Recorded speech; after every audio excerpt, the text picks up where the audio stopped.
Chapter 241. There were 6 people who came in with him. 4 of them were knocked down in an instant, and the remaining 2 were mostly sober. Shinyu put an arrow on his bow and aimed at one of them. "Who the hell are you?" It was no wonder that they couldn't recognize Shinyu. In this life, before entering the palace, Shinyu's activities were fixed. After entering the palace, there were even fewer people who could see him. After a while, the 2 of them realized that something was wrong. They weren't the only ones guarding this place. Although he found an excuse to send the rest of the people away, they shouldn't have made such a big noise without any response. "You don't deserve to know my name." Shinyu was too lazy to talk nonsense with these people. He released his fingers, and the arrow flew like a meteor. The person who spoke covered his chest and fell down. Shinyu put an arrow on his bow again and aimed at the remaining man. The man was scared out of his wits by the scene in front of him. He suddenly knelt down. "Lord, please spare my life." This lowly one was possessed. This lowly one won't dare to do it again. "Please spare my life." Shinyu narrowed his eyes, lowered his arm, and aimed at the remaining man again. The man swallowed his saliva. Cold sweat soaked his clothes, and beads of sweat appeared on his forehead. He kowtowed heavily. This lowly one is willing to say anything. "Please spare my life." In the silence, the sudden sound of chaotic footsteps was very obvious. Could it be that their people were here? The man's heart was filled with joy. When the madams heard the footsteps getting closer and closer, their faces became paler and paler. They didn't know whether the young man who came to save them came alone or with helpers. They also didn't know whether the young man could deal with those people. "Lord, you have to be careful." The madams recovered from the panic and slowly gathered together. Everything that happened today had a huge impact on them. They had been kidnapped for such a long time. Even if they were rescued, they would have to face all kinds of problems. At the same time, they also knew that now was not the time to think about these things. The most important thing now was to get rid of the people here and then escape. Wah! The child in Madame Zhou's arms suddenly woke up and cried loudly. Madame Zhou hurriedly held the child and coaxed him. The footsteps were getting closer. Everyone's spirits were high, except for Shinyu. From the beginning to the end, the expression on his face didn't change. Under his influence, the madams also gradually calmed down. They knew that at this time, there was no use in being anxious. "My lord, the traitors have all been executed."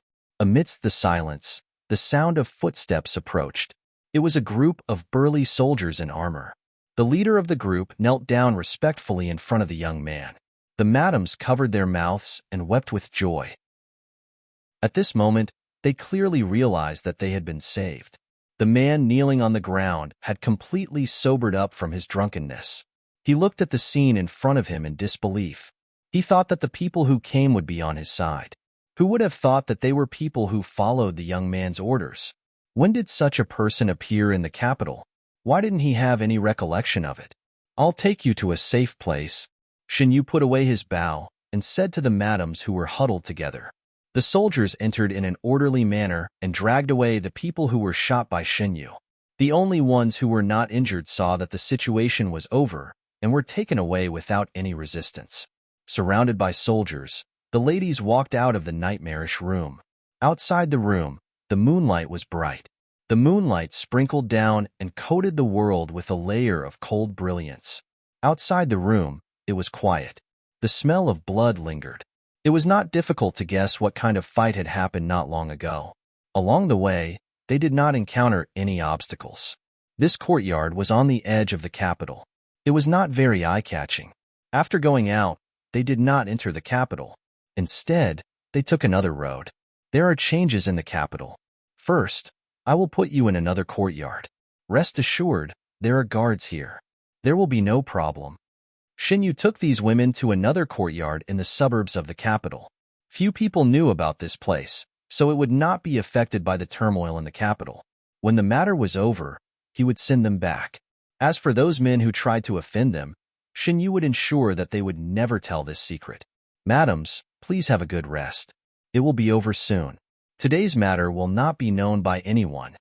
When he went to rescue them, Shinyu felt that something was wrong. He let the others stay outside to deal with the enemy. He went to the place where the madams were held. Things were as he expected. He did not say anything and directly shot 5 of them. At the same time, he was glad that he came in time. If something really happened, the consequences would be unimaginable. After dealing with this matter, he let the others come over. These soldiers were part of the Imperial Guards, and part of them were the Hidden Dragon Guards. Shang Junlin needed to go to the palace to deal with more important matters. Thus, he left this place to him. Shin Yu still had other things to do. After giving instructions to the people in the courtyard, he left. Their tense minds relaxed. However, the madams did not feel sleepy. After this matter, everyone became closer. I wonder who saved us. After this matter, we must pay a visit to thank him. One of the madams said. They were all young women. Some of them were the daughters-in-law of the officials. They had not attended the palace banquet before. Thus, they did not know Shin Yu. Of course, there were some who recognized him. Madame Zhou was one of them. At that time, the situation was too chaotic. She did not recognize Shin Yu immediately. After she recognized him, she saw the soldiers calling him Lord. Thus, she did not say it out loud. Her gaze swept across the faces of everyone present. Obviously, she was not the only one who recognized him. They tacitly did not say it out loud. They only remembered this kindness in their hearts. Shin Yu sent a letter to the families of these women to inform them that they were safe. Now, let's go to the palace. Shin Yu rode on the horse and said. Shin Yu and Shang Junlin guessed that these people would eventually go to the palace. In fact, the people from Yinghua who stayed in the capital sent a message to Shin Yu. The palace was brightly lit, but this time was different from the previous times. The movements of the palace servants were restricted, and those who disobeyed or tried to escape were killed directly. The guards guarding the palace were facing the invading enemies and were forced to retreat step by step. No coup could avoid bloodshed. The palace had no master. The enemy's morale was high. They quickly occupied the place that symbolized the peak of power in Dahuan. Shang Junyi was welcomed into the palace. The smell of blood filled his nose. The corpses that were not dealt with in time were piled up on the roadside. If it were any other time, Shang Junyi might be afraid. However, at this moment, he was only excited. After today, he would become the new master of Dahuan. This palace would belong to him from now on. Beauties, wealth, power, they would all be at his fingertips. Shang Junyi was worried that a long delay would lead to trouble. After receiving the imperial edict, he ordered the imperial guards to escort the ministers to the palace. In order to avoid unnecessary trouble, the ministers were blindfolded along the way. When the blindfold was removed, the ministers found themselves in the main hall where they usually attended court. They saw Lord Duan and other officials standing in front of them.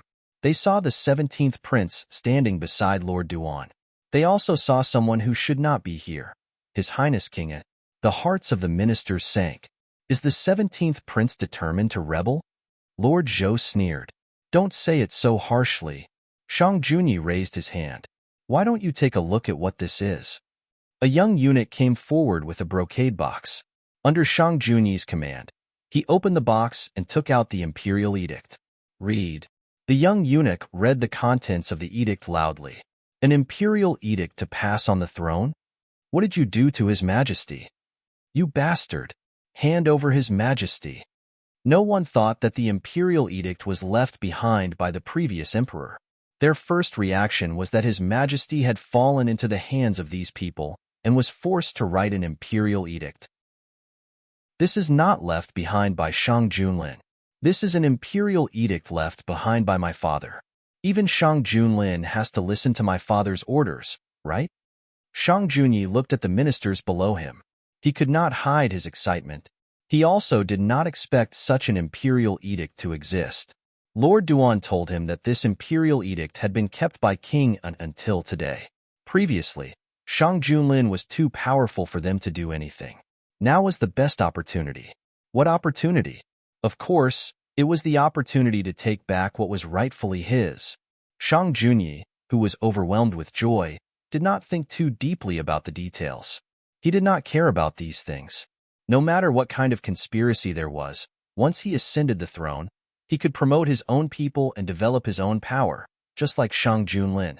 He was the emperor and everyone should be loyal to him. In the end, he would be the one in power. May I know why His Highness King is here? The Prime Minister broke the silence. Royal Uncle is in charge of the Imperial Edict. Royal Uncle has always been close to my father. You should believe his words, right? It was no secret that King Un and the previous emperor were close. Even when the previous emperor was at his sickest, King Un could enter and leave the palace as he pleased. From this, it could be seen that the previous emperor did not guard against him. Seeing the suspicion in their eyes, Shang Juni ordered a young eunuch to bring the imperial edict to them to verify its authenticity.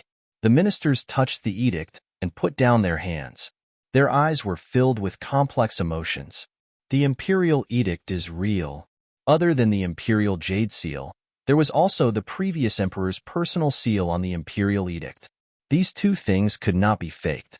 But even if it was real, so what? They only recognized Shang Junlin's identity as the emperor. The 17th prince is not from the main palace. Even if there is an imperial edict, we will not agree. His Majesty's whereabouts are unknown. We should protect the great Huan dynasty for His Majesty and prevent it from being taken away by some rascal. Exactly. Shang Junyi was dumbfounded. He never thought that the outcome would be like this. He thought that after seeing the imperial edict, the ministers would have to accept it no matter how unwilling they were. He had already thought about it. When he ascended the throne, he would replace these stubborn ministers. He turned his head to look at Prince Un, only to see that the prince was still as calm as ever. King Un was not surprised by this. If the imperial edict could turn the situation around, he would not have waited so long and planned so much before taking it out. Only Shang Junyi would naively think that this imperial edict would be of great use. Of course, it was not completely useless. It was just that after the deed was done, everything they did would be justified. It would be convenient to shut the mouths of the people. It was impossible to use this imperial edict to make the ministers who were loyal to Shang Junlin bow their heads. King Un was well aware of this, but he did not tell Shang Junyi. He originally thought that Shang Junyi would be able to think of this, but he had overestimated him. After all, how much political awareness could a prince who was not favored since young have? If it was not for the fact that this was the only one that could be used, King Un would not have pushed an idiot into the throne. However, it was fine as long as the puppet was obedient. The ministers looked righteous. Shang Junyi was furious. What if Shang Junlin is no longer around? Are you going to respect a dead man as your leader? King An's men had told him that Shang Junlin was doomed this time. It was impossible for him to return in one piece. The current emperor of the Great Huan dynasty is His Majesty. No matter what secrets are behind this imperial edict, we will only recognize His Majesty. The new emperor can only be appointed by His Majesty. The ministers were unmoved. Although they had only known Shang Junyi for a short while, they could feel the difference between Shang Junyi and His Majesty. The Great Huan dynasty could not be handed over to such a person. Fine, fine. Since you want to die, don't blame me for being merciless. Shang Junyi could feel the unspoken meaning of these people. He was furious. Men, clap, clap, clap. In the tense atmosphere, a sudden clap attracted everyone's attention. They could not help but look in the direction of the sound. They saw a tall man in black standing at the entrance of the hall. He looked into the hall with interest. Genius 1 second. Remember this website, www.bq50cc literature mobile version website, mbq50cc. Chapter 242. The basilica suddenly fell silent.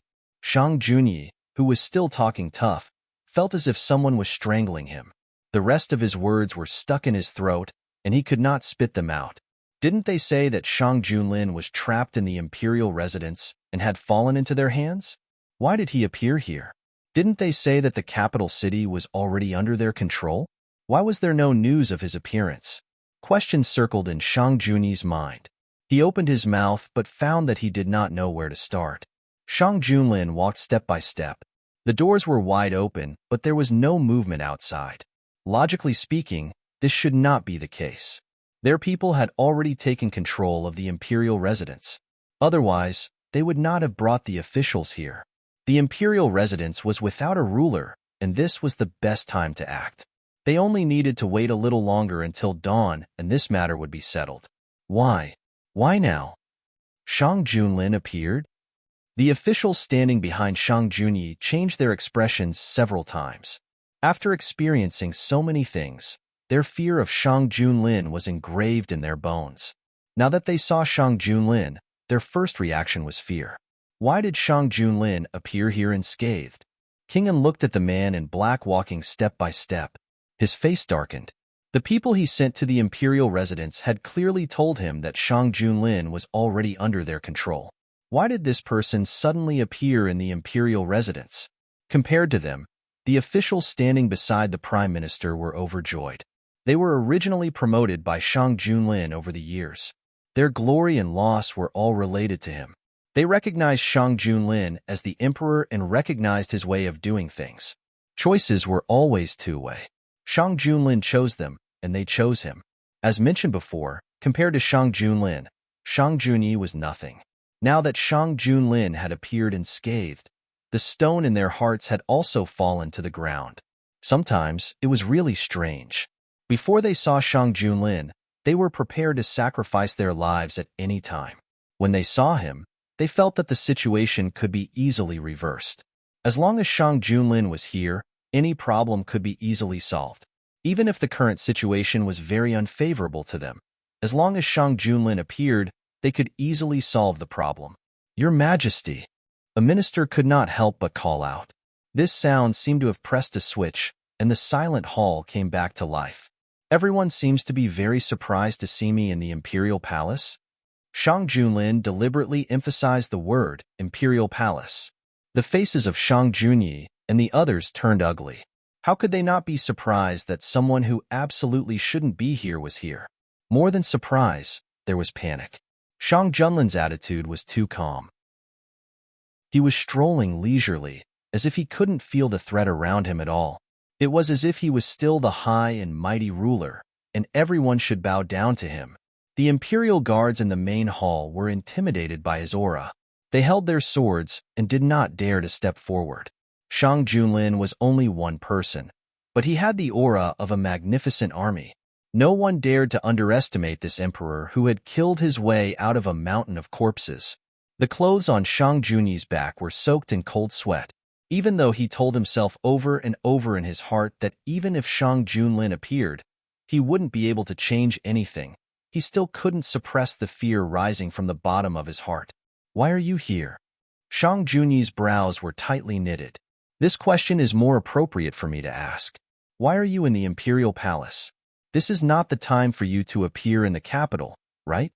Shang Junlin's hawk-like eyes swept across Shang Junyi and the others. Everyone who met his gaze lowered their heads. Although they had chosen the 17th prince, it did not mean that they were not afraid of Shang Junlin. If the 17th prince had not assured them that Shang Junlin would not appear, some of them would not have dared to do such a thing no matter how much courage they had. They lowered their heads and were extremely vexed. They blamed themselves for being blinded by greed and taking the wrong path.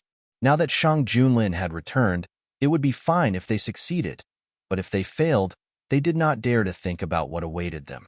They must strike first to gain the upper hand. After calming themselves down, one of Shang Junyi's favored ministers walked up to him and whispered, "Your Highness, it's either success or death. Your Highness, you must make a decision quickly." Shang Junlin did not take note of these people's small actions. His gaze wandered around and finally landed on An Wang, who was also dressed in royal attire. "Why is royal uncle here?" "Your Highness, you already know. There's no need to ask." King An's expression did not change. "I just did not expect that the person who did this would be royal uncle." Shang Junlin's eyes flashed with a complicated look for a moment, but he quickly calmed down. While they were talking, there were already a few ministers surrounding Shang Junyi, advising him to hurry up and make a move. Although Shang Junlin's appearance was unexpected, he appeared alone in the main hall. This place was filled with their people, so how could it not be their opportunity? "Your Highness, no matter how strong he is only one person. If he doesn't die today, we will be the ones to die." How could Shang Junyi not know this? After being reminded by the minister, His mind that was too frightened by Shang Junlin's appearance began to work again. He looked down and saw that he was not the only one who was temporarily stunned by Shang Junlin's sudden appearance. The Imperial Guards maintained their original positions. If one looked closely, they would notice that their eyes were lifeless. "Your Highness, please make a decision quickly." Shang Junyi's eyebrows were tightly knitted together. He glanced at the man in black who stood alone in the main hall. Compared to him, the man seemed more like the master of the palace. Of course, up until now, that was indeed the case. However, that would not be the case very soon. "What are you waiting for? Take him down." Shang Junyi pointed at Shang Junlin and said sternly. His arms trembled uncontrollably. He was afraid and agitated. So what if Shang Junlin appeared? Everyone here belonged to him. Compared to disappearing without a reason, wouldn't it be better to be captured by him personally? "How dare you?" The officials standing with the Prime Minister were furious. They did not care about their own safety and were about to rush over. "Don't forget that your families are still in my hands," Shang Junyi kindly reminded them. "You don't care about your own safety, but do you not care about the safety of your wives and children?" Some of the ministers paused. However, it was only for a short while. Not only did they not stop as Shang Junyi wished, but they also resisted even more fiercely. "Even if we die, we will not let a villain like you succeed. Da Huan will be finished if it falls into the hands of someone like you." These people had experienced the darkness of the previous emperor's reign. They clearly knew how important a wise ruler was to the entire country. They had seen with their own eyes how Da Huan had become better under Shang Junlin. They would not allow anyone to destroy it. The Imperial Guards subconsciously wanted to attack the ministers who rushed over, but they were caught off guard and had their throats slit. Even when they fell, they still did not understand why their companions would point their swords at them. The smell of blood filled the hall. The first person to see blood was not the disobedient ministers, nor was it Shang Junlin who suddenly appeared. It was the Imperial Guards who followed Shang Junyi's orders. The ministers were stunned. However, they quickly recovered and continued what they were doing. "Ha ha ha," Lord Zhou laughed. "Shang Junyi, you didn't expect that even your own people would betray you." Swords had no eyes. People were constantly getting hurt, but no one was afraid. They might argue because of political differences, but at this moment, they were all on the same side. The spearhead was pointed at the enemy led by Shang Junyi. The Imperial Guards in the hall were divided into two groups. One group stood firmly beside Shang Junlin and surrounded him. They pointed their swords at the people who were their allies just a moment ago. In the midst of the chaos, the officials led by the Prime Minister stood firmly behind Shang Junlin. What is the meaning of this? Shang Junyi was so angry that his whole body trembled. This time, it was not because he was afraid, but because he was angry. These people were supposed to listen to his orders. If they were not trustworthy, he would not have used them at this time. Why did they suddenly stand on Shang Junlin's side? Isn't it obvious what I mean? They are the king's soldiers. Naturally, they should listen to the king. A clear voice came from the entrance of the hall with a hint of sarcasm. At the same time, orderly footsteps could be heard. Shang Junyi and the rest looked in the direction of the voice. A young man in white walked in with a smile on his face. Following behind him was a group of guards in black armor who exuded a strong, murderous aura. "You are... It's the king." Some of the ministers recognized him. Are those the hidden dragon guards behind the king? They were obviously dressed differently from the Imperial Guards. The ministers could not help but think that they were the hidden dragon guards. They knew that Shang Junlin had a group of lethal weapons, but it was their first time seeing it with their own eyes. At this moment, King An's expression changed. At this moment, the tables had turned. The hidden dragon guards behind Shun Yu quickly restrained the rebels. Shang Junyi wanted to order the Imperial Guards to resist, but it was futile in the face of the hidden dragon guards. "Everyone is here, right? That's great. I don't have to go around capturing people." Shun Yu stood beside Shang Junlin. One was dressed in white while the other was dressed in black. In the eyes of Shang Junyi and the rest, they were no different from demons. Shang Junyi and the rest were restrained by the hidden dragon guards and the Imperial Guards, except for Master Duan. Under the astonished gazes of the crowd, Lord Duan walked in front of Shang Junlin and bowed. Your Majesty, this subject is fortunate to have not failed you. Duan Hong, you old dog, did you do this on purpose? One of the ministers who was restrained by Master Duan scolded. The meaning behind Lord Duan's actions was very clear. Shang Junyi and the others' expressions turned even uglier. Shang Junyi struggled to raise his head and looked at Lord Duan, his eyes bulging. No wonder. No wonder. From the beginning to the end, you were pretending to surrender. No wonder Shang Junlin came in such a timely manner. No wonder Shang Junlin's men appeared in the imperial army. This prince is still curious. It was clearly a candidate who had been confirmed over and over again. How could someone who shouldn't have entered sneak in? With you in charge of the plan, you can naturally place the emperor's men inside. Compared to the crazy Shang Junyi, Kingen was too quiet. Shen Yu had been observing him. It was hard to imagine that such a person was behind everything. Wait, Shang Junyi suddenly thought of something and his eyes lit up. All of you are so loyal to Shang Junlin. What if he is not father's son? Would you still think that he is the most suitable person for the position? Genius 1 second. Remember home address www.bq50 cc Literature Network mobile version reading website mbq50 cc. Chapter 243. You can eat whatever you want, but you can't speak whatever you want. 17th Prince, do you know what you are saying? Of course I know what I am saying. Shang Junyi raised his head. Otherwise, why do you think Imperial Father dislikes his only legitimate son so much? The late Empress and Imperial Father were young and deeply in love. Why did she suddenly fall out of favor and implicate her own family? Shang Junyi's words were like thunder that exploded in everyone's ears. Every word he said was accusing the late Empress of being disloyal to the late Emperor. However, the reason why the late Empress fell out of favor was still very suspicious. After the late Empress fell out of favor, the late Emperor's temperament suddenly changed greatly. Anyone who wanted to investigate this matter deeply lost their official position for various reasons. This kind of abnormal behavior could very well explain some problems. Could it be, as the 17th Prince said, that the late Empress betrayed the late Emperor and caused the late Emperor's temperament to change? Shen Yu stood beside Shang Junlin and clearly felt the man's body tense up for a moment.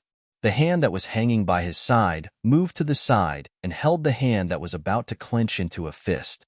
Shang Junlin exuded a cold aura that kept people away. When the back of his hand touched the warmth of another person, the cold aura couldn't help but stagnate. Whether His Majesty is the late Emperor's child or not has long been determined.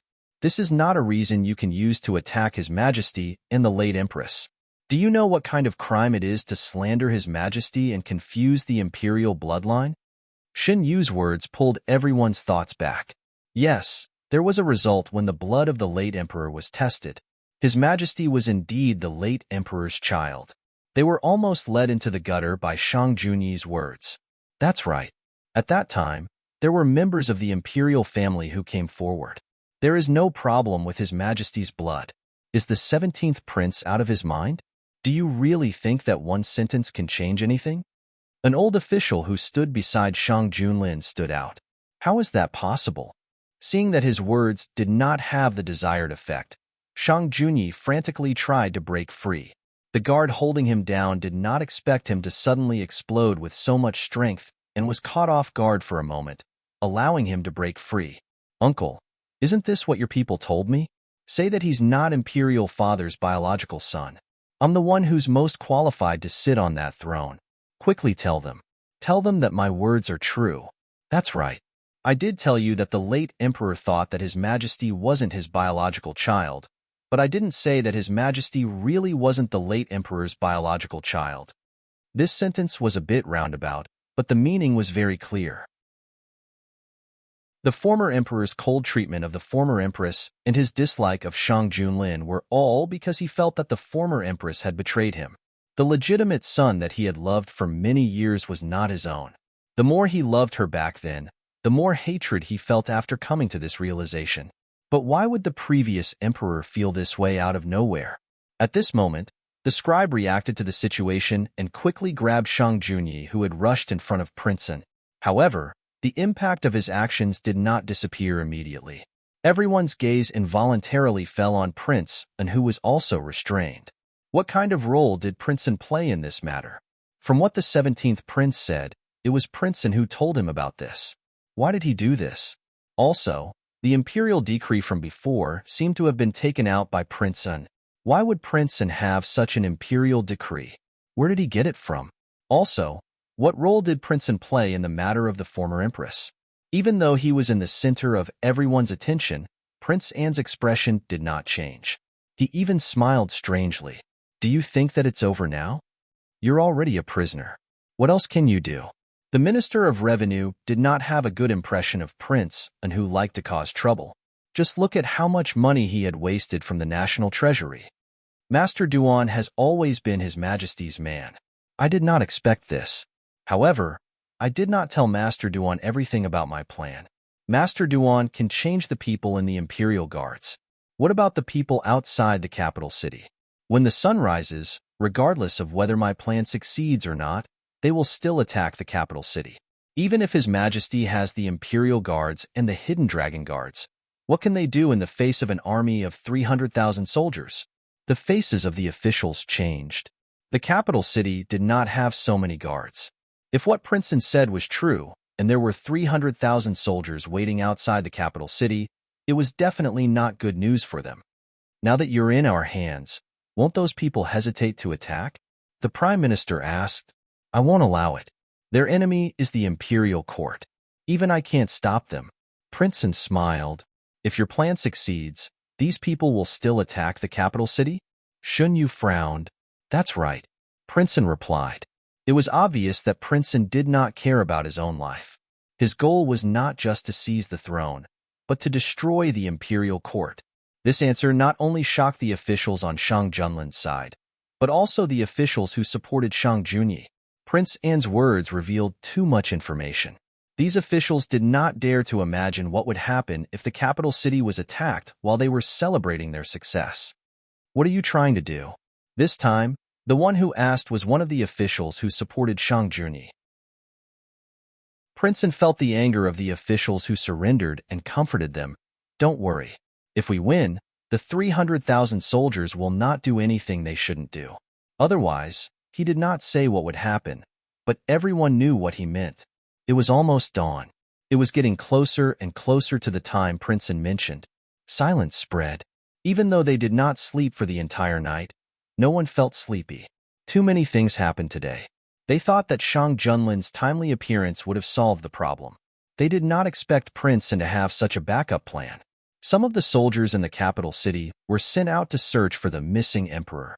It was also at this time that they realized why the officials who supported Shang Junyi previously suggested sending out a large number of soldiers to search for the emperor. It was because Prince An wanted to empty the capital city's garrison army. Your Majesty, I'm willing to lead the soldiers. As long as I'm here, I won't let anyone who shouldn't enter the capital city. In the silence, a young military official stood up. I'm willing too. I'm also. After the first person spoke, more and more people stood up. Among these people, not all of them were military generals. Even if they knew that they might not be able to come back, in this moment of life and death, they were still willing to contribute their last bit of strength. In the blink of an eye, there were people kneeling on the ground. No need. This situation was out of Shang Junlin's expectation. He looked at the officials kneeling on the ground with a complicated expression. I'll handle it well. Xinyu looked at this scene and was slightly relieved. This life was different from the previous one. The one who won the hearts of the people was Shang Junlin, not some opportunistic person. The sun rose slowly and the sunlight dispersed the darkness. Everyone was extremely nervous. Xinyu stood beside Shang Junlin. At this moment, no one spoke. They were all waiting. They were waiting for an outcome that they did not know whether it was good or bad.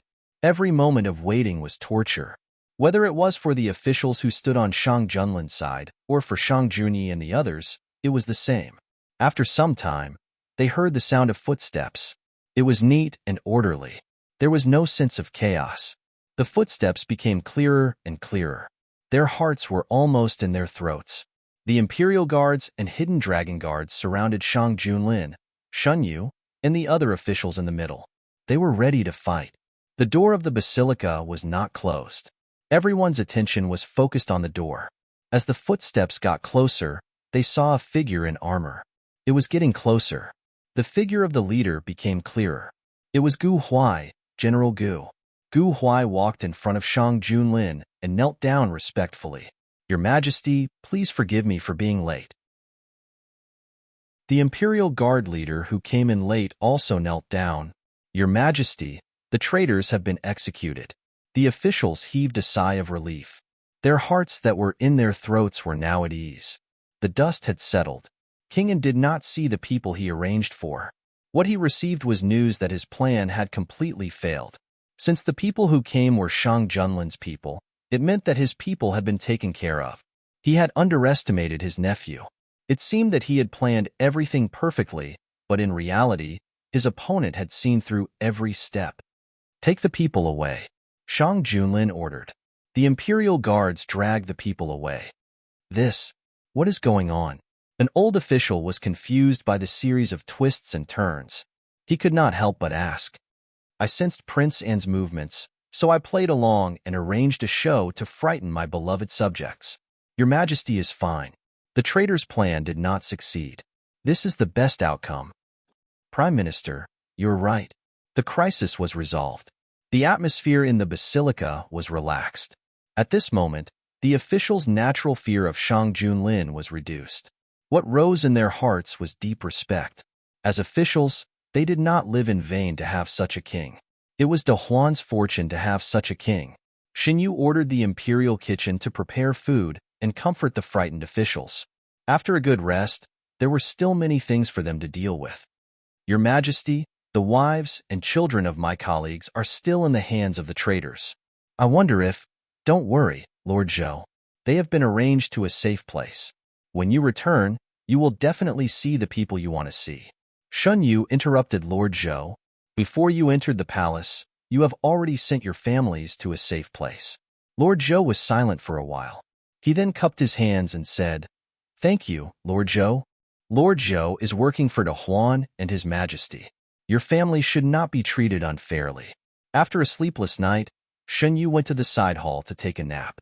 Shang Junlin still had to deal with the aftermath of the rebellion. He could not rest for the time being. When he woke up, order had been restored in the palace. The rebellion had ended before it even started. The people in the capital were not affected much. This was the best outcome. The officials began to busy themselves with their duties. Those who were energetic did not rest and directly went to work. Those who were not energetic also began to work after taking a nap. There were more officials involved. The imperial court suddenly lost half of its officials. Fortunately, Shang Junlin had trained many people over the years. These officials had been at the bottom for a long time. They could be directly promoted and used. The imperial court returned to normal in a short period of time. In the imperial study room, a hidden dragon guard suddenly appeared and presented a wooden box. "Your Majesty, this was sent by Kingen to you but was intercepted by our men." Genius 1 second. Remember this website. www.bq50cc literature website. mbq50cc. Chapter 244. Other than some small items, there is also a book. Shang Junlin was familiar with this book as he had seen many similar books in the Ji family's library when he accompanied Xinyu to the Ji family. Other than that, there was also a small white porcelain bottle. Shang Junlin picked up the bottle. The effects of the medicine were written on the paper. Shang Junlin opened the paper and read it word by word. The more he read, the more he frowned. The words on the paper were De Huan. Perhaps the other party knew that the medicine would land in Shang Junlin's hands and purposely placed it inside. The paper said that the medicine in the white porcelain bottle could control a person's mind to a certain extent. It was colorless and odorless, so it would not be discovered. It was concocted according to the description in the medical book. Shang Junlin thought about the conjecture he had with Shun Yu. At this moment, it seemed to have been verified. After Shan Yu's mother left the Ji family, Could it be that the person who helped her escape from the pursuit was King En? Did the other party say why they gave these things to you? Shang Junlin put the paper back and asked in an unclear tone. That person said that these things belong to your mother and should be returned to its rightful owner. After the hidden dragon guard finished speaking, Shang Junlin became silent. After King En and his men were executed, Shang Junlin did not let down his guard. As expected, he found out that King En's men wanted to send things to Shan Yu's palace. When the hidden dragon guards found out, they immediately intercepted the things and captured the men. There had always been King En's men in the palace. These men had been hiding in the palace since the time of the previous emperor. Most of the time, they were no different from ordinary palace servants and did not interact with the outside world. Only at certain times would they do something unexpected. Most of these men did not know the identity of the person they were loyal to. They were only following orders from the higher-ups. That was why Shang Junlin could not find out who ordered them to do so. The hidden dragon guards completed their task and left. The imperial study room fell into silence. Meng Chong, what do you think I should do with these things? The wooden box was placed on the table. Shang Junlin stared at it with gloomy eyes. I think that your majesty should discuss this with your highness. Eunuch Meng said. If it were any other emperor's favorite concubine, Eunuch Meng naturally would not give such an answer. However, he had served his majesty for so long and had seen the progress of his majesty's relationship with his majesty. He knew that he could not use the relationship between a normal emperor and his favorite concubine as an analogy. We understand. How are the arrangements for the matter we previously instructed? Shang Junlin closed the box and planned to bring it to Yuzhong Palace later. Don't worry, your majesty. The arrangements have been made. After the end of King An's rebellion, Fang Jun brought the people from the Summer Palace back to the capital. Only then did the officials realize that everything was within His Majesty's expectations. No matter what King An and the others wanted to do, they would not succeed. Your Majesty is wise. You should have seen through the ambitions of these people long ago. Otherwise, it would have led to a disaster. According to tradition, this matter was also reported to the commoners. Only then did the commoners know that such a big thing had happened in the capital. Why are there always people who want to cause trouble? Look at this person. He's just a nobody, yet he wants to compete with our emperor? Fortunately, your majesty is wise and didn't let them succeed. I'm so curious. Why was the elementary school that was in preparation suddenly stopped? It turns out that it was done by these unscrupulous people. This kind of person deserves to die. The People's newspaper only gave a general idea of the matter. The specific details were not announced, but this did not prevent the commoners from spurning these ambitious people. Shang Junlin returned to Yuzhong Palace with the wooden box. Your Majesty, what is this? Xin Yu asked as he watched the palace servant put the box on the table. It was sent by King En. He said it was your mother's. The palace servant opened the box under Shang Junlin's signal. Xin Yu walked over and took a look. This book is from the Ji family? It's a medical book. It seems to be from the Ji family. Xin Yu looked at it one by one. In addition to the book, there were some women's jewelry, a white porcelain bottle, and a jade pendant. The porcelain bottle contains medicine. Seeing Xin Yu reach for the white porcelain bottle, Shang Junlin reminded him. Xin Yu gave up on the porcelain bottle and picked up the jade pendant. This jade pendant, Xin Yu frowned. It seems to be an imperial item. Shang Junlin's attention was attracted by the contents of the paper, so he did not pay much attention to the jade pendant. Hearing this, he looked at it carefully. It was indeed. Not only was it an imperial item, but it was also a personal item of a member of the imperial family. They checked the ancient records and found that this jade pendant belonged to the emperor who had been to the Ji family. So, after my mother left the clan, she met King En. King En was also involved in everything that happened later? Xin Yu held the jade pendant and whispered. This was exactly what they had guessed at the beginning. The white porcelain bottle was sent to the Imperial Academy of Medicine along with the medical book. A few days later, news came from the Imperial Academy of Medicine. The medicine in the white porcelain bottle was just as the paper said. It could affect a person's mind. However, the effect was not immediate, but subtle. No matter if it was the person who was drugged or other people, no one would be able to tell. In addition, if the medicine is taken in excess, it will also affect the offspring. Imperial Physician Wu knelt on the ground, cold sweat faintly appearing on his forehead. This official and other imperial physicians in the Imperial Academy of Medicine have analyzed the composition of the medicine.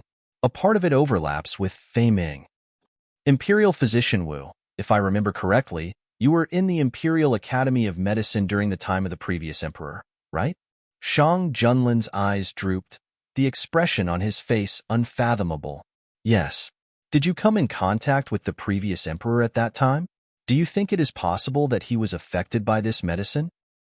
This Imperial Physician Wu's heart was even more uneasy.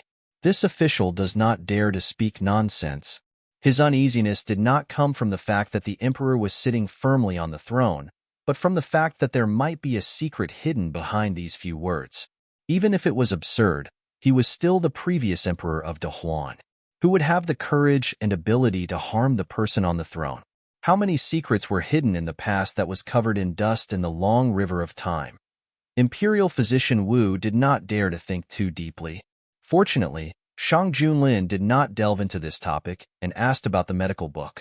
This medical book recorded many solutions to difficult and complicated diseases. It is very beneficial to the Imperial Academy of Medicine. Imperial Physician Wu gave some examples and changed the topic. However, there are also some that are not so good. For example, the epidemic disease that appeared in the neighboring county. Imperial Physician Wu later learned the truth from Imperial Physician Gu. He never thought that one day he would see related records in a medical book.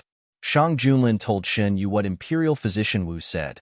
This official plans to see Prince A. Whether it was the previous emperor's matter or Shan Yu's mother's matter, they seem to be inextricably linked to Prince N.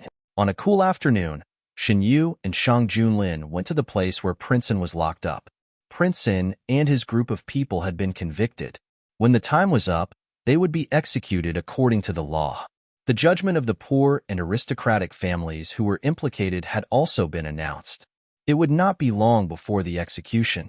These days, the capital was very lively.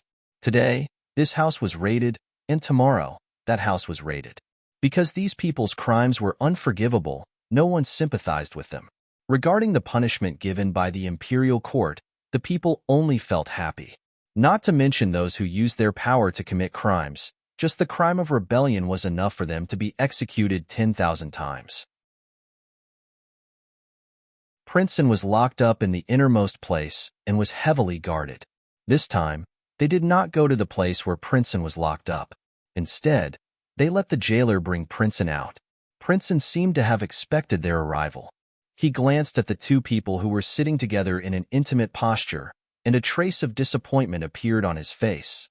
It seems that the things I sent didn't work.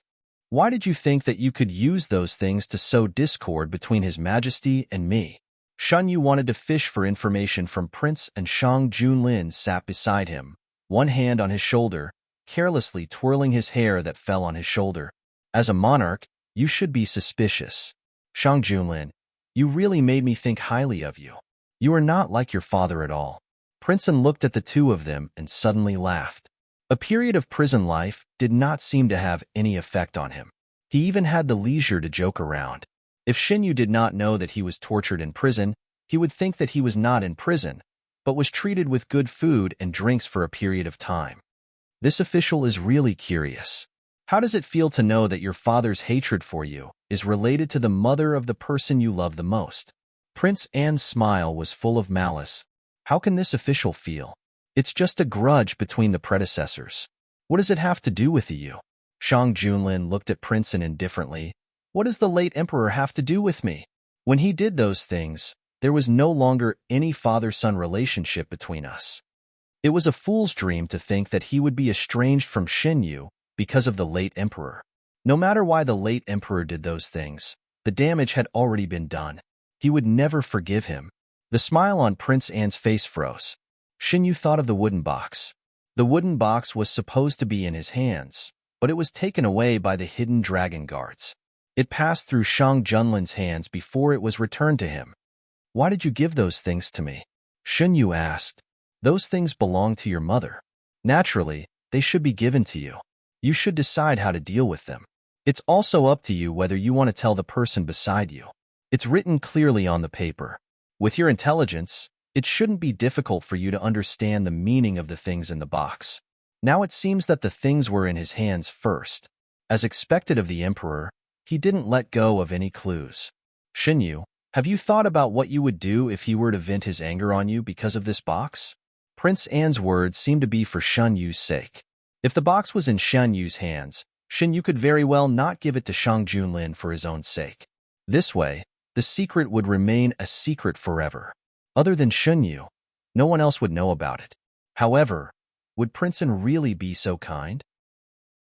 Xinyu didn't believe it. Even if what Prince An said was true, if he chose not to tell Shang Junlin about the things in his hands, it would be fine for a short period of time. However, as time passed, the knot in his heart would grow bigger and bigger. There would also be cracks in their relationship. Xinyu would feel guilty because of this secret. The better Shang Junlin treated him, the more guilty he would feel. There was a limit to how much a person could bear. When every bit of love brought about the same or even more guilt, the person who couldn't bear it first would be the one who hid the secret. No matter how deep a relationship was, it couldn't withstand this kind of torture. The longer the secret was hidden, the more variables it would bring. The longer it was delayed, the deeper the damage it would cause. Shang Junlin certainly knew this. The more you cared about someone, the easier it was to worry about personal gains and losses. At first, he thought about not telling Xinyu and dealing with this matter himself. However, in the end, he didn't hide it from him. This matter was related to Shan Yu's mother. He had the right to know the truth. He was also worried about whether Xinyu would bear a grudge if he knew about it. Fortunately, what he worried about didn't happen. His Majesty won't. Besides, if you really did it for my good, you shouldn't have sent the box into the palace. When you sent people to do it, you should have thought about who would get the box first.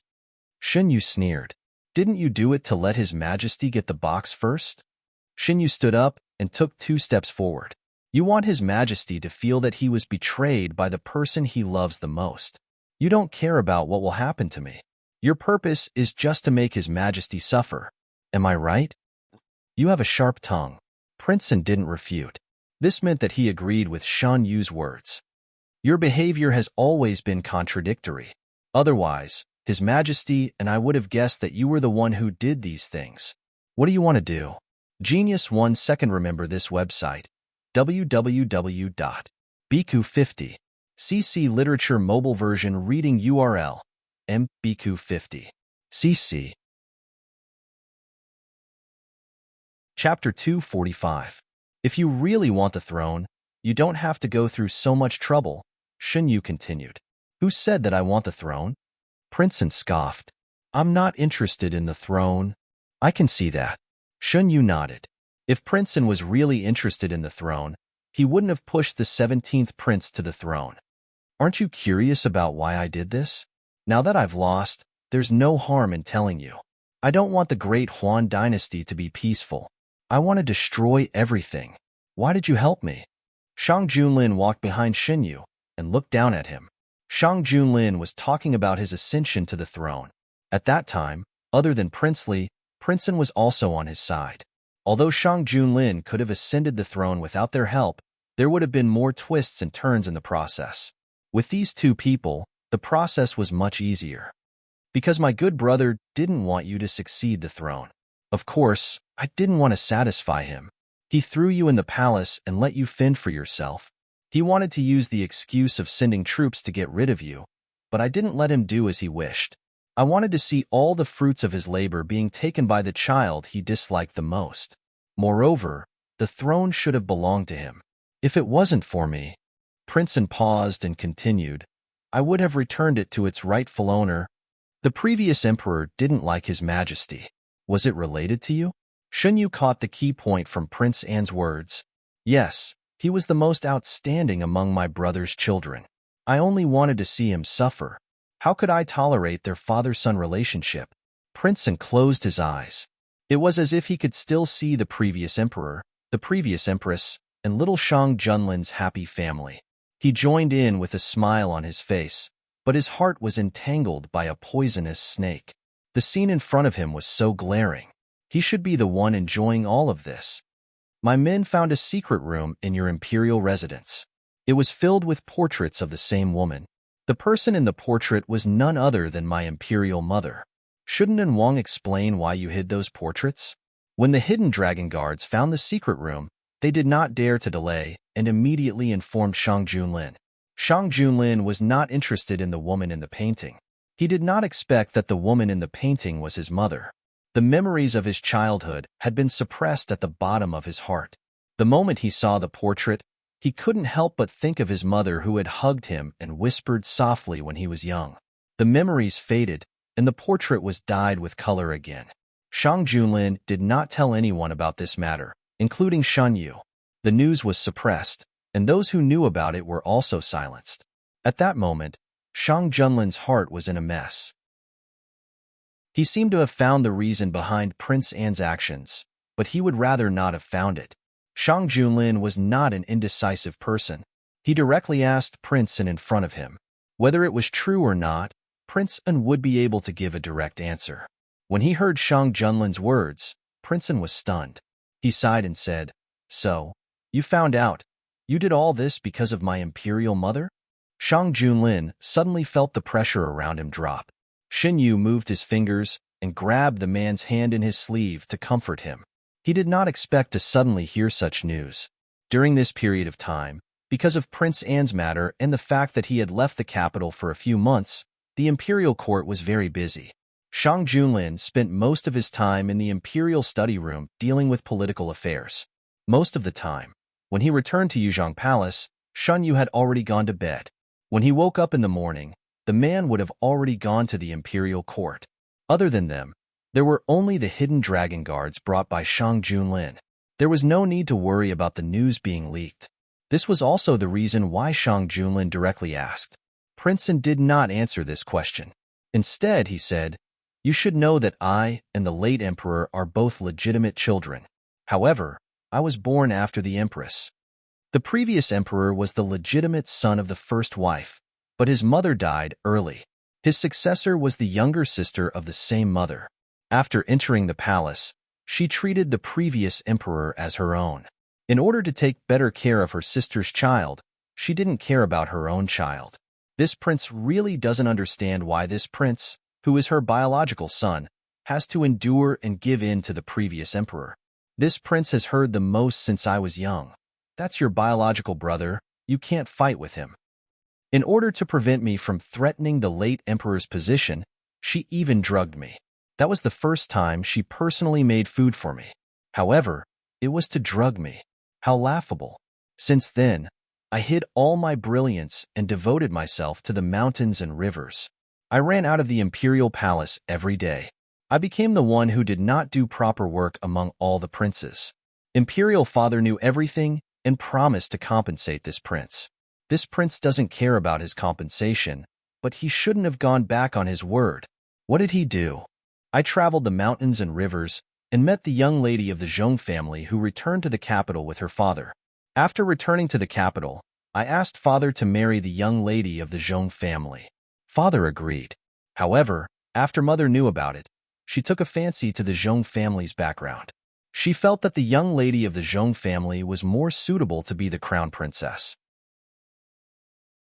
I waited and waited until I heard the news that the young lady of the Zhong family was conferred as the crown princess. The young lady of the Zhong family was Shang Junlin's mother. Shen Yu and Shang Junlin didn't expect that there was such a secret in the middle. I went to find father and happened to hear the conversation between father and mother. They were talking about what was best for the crown prince. They didn't mention me, their son.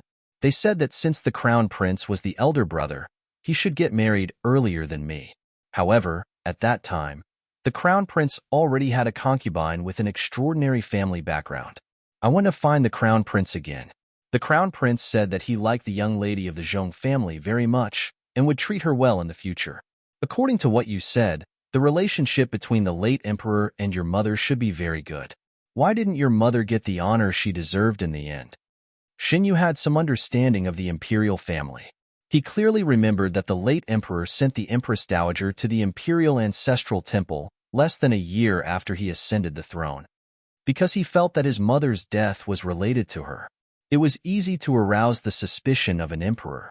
As long as there were some specious clues, he would rather kill the wrong person than let it go. This was the first step that Princeton took.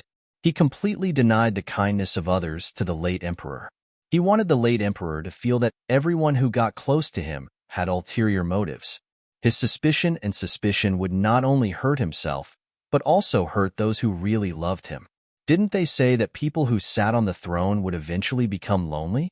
Princeton didn't mind letting him have a taste of loneliness in advance. The matter of the Empress Dowager planted the seed of the late emperor's change in temperament. The imperial harem was constantly filled with new people, and your mother was troubled. But she was the empress and couldn't do anything inappropriate.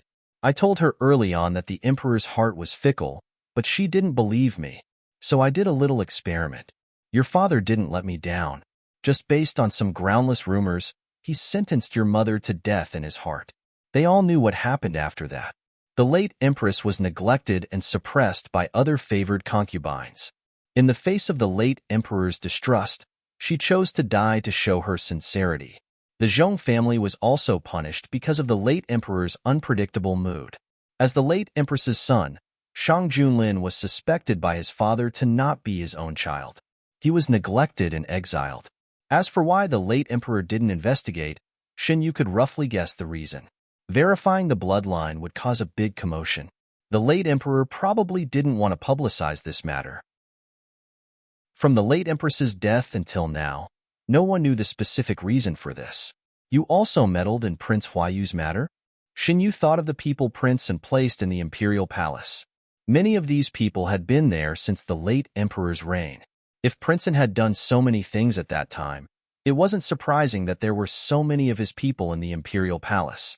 Princeton said he felt that the late emperor had mistakenly killed the person he loved. In fact, that person was disguised by me from the beginning to deliberately get close to him. The purpose was to make Prince Huayu hate the late emperor. That way, I wouldn't have to do some things personally. Shen Yu said, the late emperor's temperament changed greatly. Was it related to the medicine you sent to the imperial palace? Princeton said that medicine actually doesn't have much effect on people, but it will subtly magnify some paranoid thoughts. Who told him not to be willing to trust the people around him? Everyone is suspicious, so it's inevitable that his actions will become more and more extreme. Shen Yu said, this medicine, have you ever used it on His Majesty? This question could be said to be very unexpected. Even Shang Junlin didn't expect Shen Yu to suddenly ask such a question. Shen Yu just thought of the past life. In the past life, Shang Junlin became a tyrant in the eyes of the world. His actions became more and more violent. Could it be related to the medicine? Thinking about the situation of Shang Junlin in the past life, wasn't he the lonely person that Princeton talked about? Princeton said, His Majesty was not like the late emperor who didn't guard against me. I can't do this. If it were you, you could easily succeed. Shen Yu said, so, it's just that you can't do it. But it's not that you don't want to do it? Princeton said, why do you need to delve into it? Isn't the result the same? Father and son, you can't treat them differently. Not the same, Shen Yu thought. Of course it was not the same. However, Prince An's words had already given him an answer. Once there was a chance, he would definitely make a move on Shang Junlin. Shang Junlin didn't forget the other purpose of coming here. He said, why do you have something that belonged to a Yu's mother in your hands? When I was patrolling my fief, I met a woman who was being chased. When I saw the imperial token in her hands, I rescued her. Speaking of which, I am the savior of your mother. Those things are the reward that your mother gave to me. After recovering from his injuries, Princeton brought the woman to the capital. Of course, he didn't save her for nothing. Shen Yu's mother gave the things she took from the clan to Prince An as a reward. Among them, there was a medical book from the Ji family. You used the method in the medical book to create the medicine to control the late emperor, so this matter was caused by his mother. Chapter 246. Shen Yu wrapped his arms around Shang Junlin's waist and leaned on his shoulder. He didn't say anything. He didn't know what to say. He knew that some things didn't happen in this life. He also knew that if he couldn't forget it, he would be doing what Princeton wanted. He didn't care about anything else, but he couldn't ignore Shang Junlin. What happened in his previous life was his biggest secret. He once told Shang Junlin part of it in Prince Yu's dream, but he didn't tell him the rest. Even if Princeton really drugged me, it has nothing to do with you. I trusted him too easily. Besides, Princeton didn't succeed. What's you worried about? On the way back to the palace, Shang Junlin noticed that something was wrong with Shen Yu. If my mother didn't bring the medical book, the late emperor wouldn't have. Shang Junlin lifted Shen Yu's face and looked at his blank eyes. His voice was calm and powerful.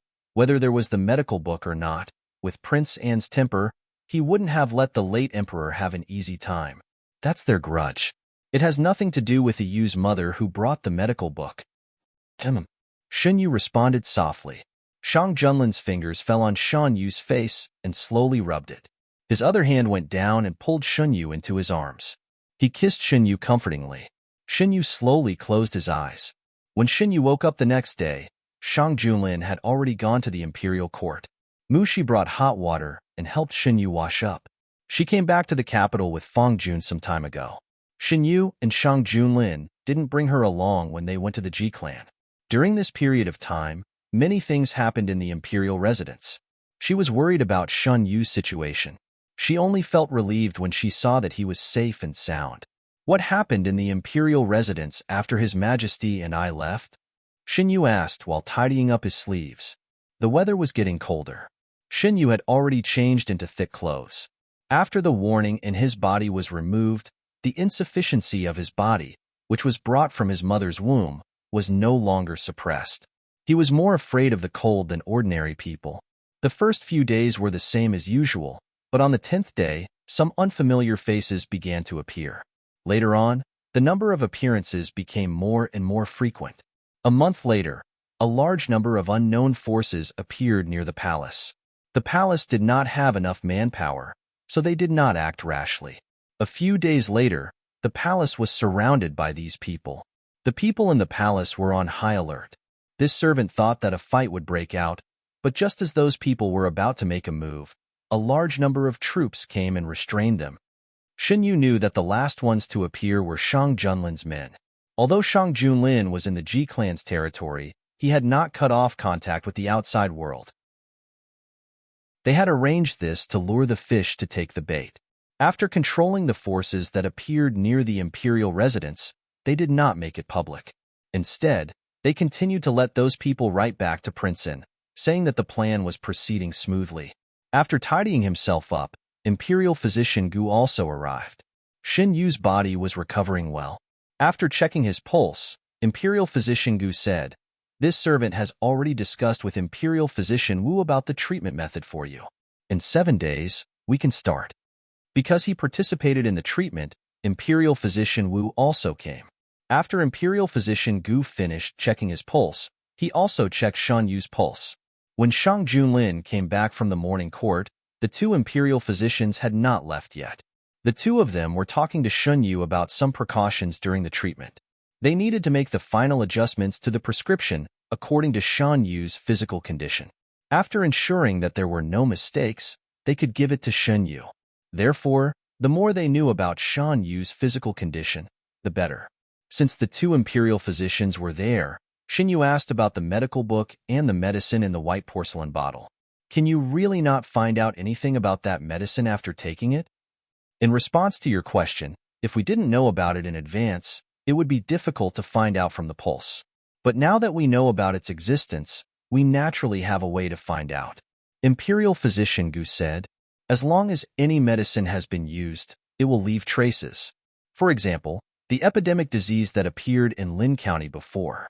If we didn't know in advance that it was caused by humans and didn't know what kind of medicine caused it, we would most likely treat it as an ordinary epidemic disease." Imperial Physician Wu added, "In other words, if there is a person who has been poisoned, you can find out?" Shen Yu was interested. Although there are some difficulties, it is indeed possible. In terms of medical skills, the 2 imperial physicians were very confident. During this period of time, the imperial physicians had been studying the contents of the medical book.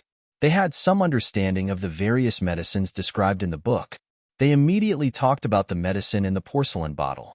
Before leaving, Imperial Physician Gu hesitated for a moment and said, "This servant has something to say." Shang Junlin. "Say it." Imperial Physician Gu. "It's like this. This servant has seen the books in the Ji family's collection and found that the one your majesty sent to the Imperial Physicians is slightly different from the one I read in the Ji family. Although the appearance is very similar, the texture is not the same. Moreover, according to this servant's understanding, the medical books in the Ji family are organized according to categories. There won't be a situation where the majority of the books are used to save people and the other half are used to harm people." Shang Junlin's expression became serious. Imperial Physician Gu means that this medical book doesn't come from the Ji family? Imperial Physician Gu. This servant can't answer this question, but this servant is sure that the contents of this medical book have been edited. Or rather, someone deliberately added a part of the contents. "I understand. You can leave now. This servant will send someone to investigate." Shang Junlin had always been a man of action. After Imperial Physician Gu left, he immediately ordered someone to investigate.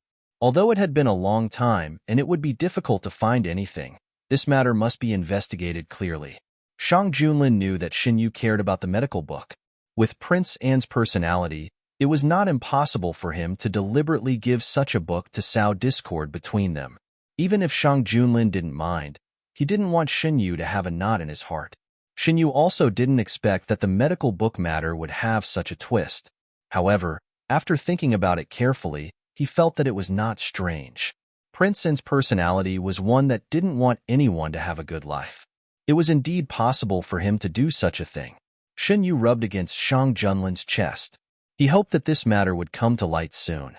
Shang Junlin intentionally diverted his attention and said, "You? Do you want to know where Prince An's 300,000 soldiers and horses came from? Were they also left by the late emperor?" Shun Yu's first reaction was this: 150,000 soldiers were left by the late emperor. The other 150,000 soldiers were secretly raised by him over the years. The late emperor's 150,000 soldiers and horses were part of the Lin family's army. After Gu Huai confronted them outside the capital, those people recognized the other part of the Lin family's army that returned to the capital with Gu Huai and led them to change sides on the spot. This battle was far easier than expected. If Prince An knew that everything he did was a wedding dress for General Gu, I don't know how he would feel. First, it was the armor and other military supplies left by the Lin family. Then, it was the Lin family's army that was incorporated back then. His painstaking planning had all benefited others. This servant told Prince An that he wanted to destroy De Huan. This servant will let him watch helplessly as De Huan becomes better and better under my leadership. Even in prison, Shang Junlin didn't want Prince An to have an easy time. Prince An wasn't the only one who could do this. Prince An wanted to destroy his relationship with Shun Yu and let him taste pain. He would return the same pain. How did your majesty arrange for those who defected? With so many soldiers and horses, how to settle them down was also a problem. Among these people, many of them were part of the Lin family's army. This servant asked for their opinions. Some wanted to leave the army, while some wanted to stay. This servant let them go according to their wishes. As for those who stayed, they were separated and sent to different places. Did General Gu say anything? Everyone knew about Gu Huai's identity. He was the descendant of the Lin family, so he might have some ideas on how to settle these people. Shang Junlin wanted to put him in an important position, so he couldn't let this matter become a barrier between the two of them. This arrangement was proposed by Gu Huai, Shang Junlin said. Although Gu Huai was young, he had experienced many things since he was young. He knew what was best for him. The Lin family's case was overturned, and the culprits who caused the destruction of the Lin family would be punished. His brother would also be fine. To Gu Huai, this was the best situation. With Prince An captured, it was easier for Gu Huai to investigate what happened back then. He was already suspicious of Prince An, so he directly investigated Prince An and found out a lot of things. There was a drug that had the same effect as the one produced by the Lin family's elite troops. This was also the main reason for the failure of that battle. Gu Huai was ordered to clean up Prince An's remaining forces. Everything that Prince An had done over the years was exposed to the world. disregard for human life, killing loyal people, killing brothers. Each of these things was horrifying. Gu Huai captured a few of Prince An's confidants alive. He pried open their mouths and found out the details of the Lin family's matter. It turned out that the Lin family was destroyed because they accidentally offended Prince and felt that no matter what he did, the Great Huan dynasty would not be in trouble as long as the Lin family was still around. Therefore, he coerced and bribed the adjutant of the Lin family to fabricate evidence that the Lin family was in cahoots with foreign enemies. After the incident, he did not give anyone a chance to explain and directly attacked the Lin family. He lied about the enemy's information and lured the Lin family soldiers into the enemy's encirclement.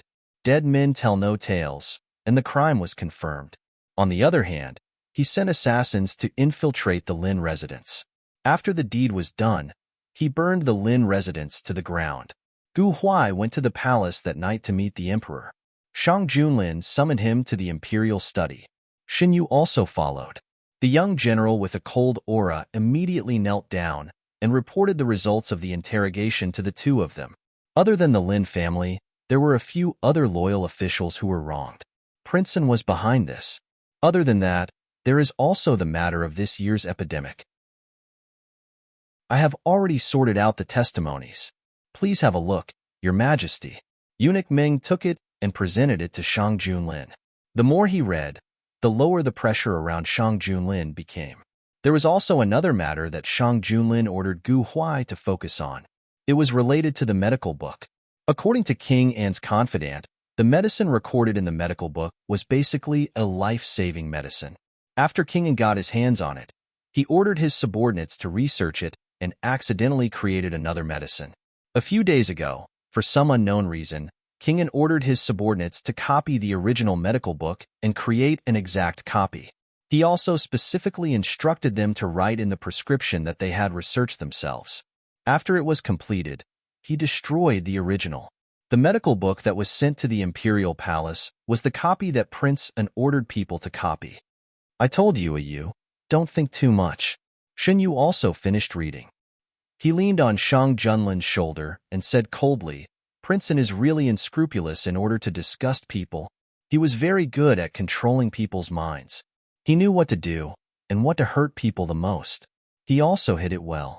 In his previous life, Shen Yu did not know that Prince An was the mastermind behind all this. Let's not talk about him. Shang Junlin rubbed Shen Yu's hand. Yu's birthday is coming soon. This year, I want to give you a big present. Yu is not allowed to refuse. Genius 1 second. Remember this website, www.bq50. CC Literature Mobile Version Website, mbq50. CC. Chapter 247. It won't be a surprise if I tell you the secret.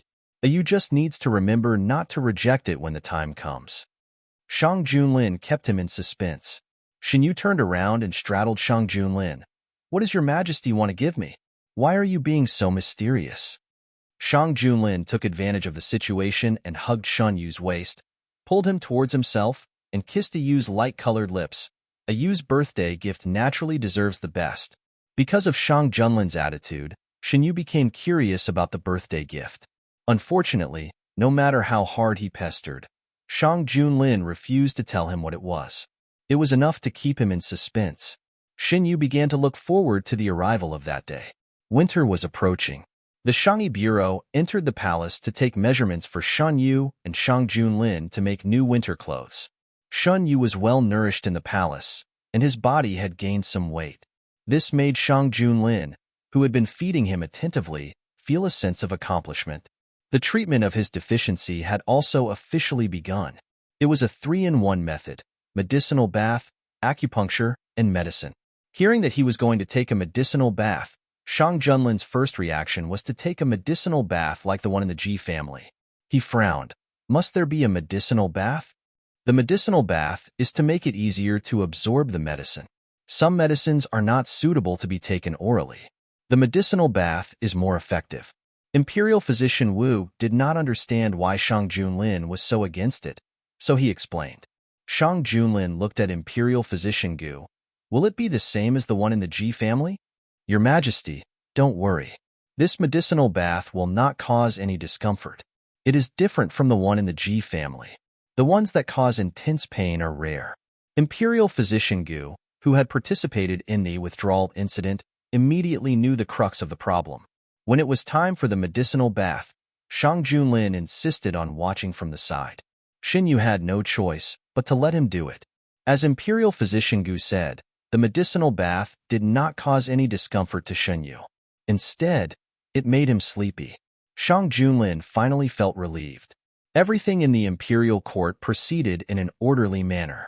As the influence of King An gradually faded, the crimes of King An and his men were publicly announced. According to the laws of the Great Huan dynasty, King An and the 17th prince were stripped of their royal status and demoted to commoners. Everyone involved in the rebellion, including King An and the 17th prince, would be sentenced to death. Their families would also be implicated because of them, and no one would sympathize with them. After knowing what crimes they had committed, the commoners all applauded and praised this result. Shang Junlin did not disclose to the public what King An had done to the late emperor and the late empress. Even the courtiers did not know much about it. The location of the primary school and the start date had been confirmed. It would be held in the spring of next year. There were no gender restrictions. If people were interested, they could sign up for their children. Shang Junlin placed great importance on this matter. He did not dare to be perfunctory and did his best to complete it. After the incident with King An, the aristocratic families were not as powerful as before. If it were not for Master Duan, their status in the imperial court would have been further reduced. At this time, they did not dare to go against Shang Junlin's wishes. They did whatever Shang Junlin asked them to do. Shang Junlin sent people to bring back the armor left behind by the Lin family and the property hidden by the late emperor to the capital.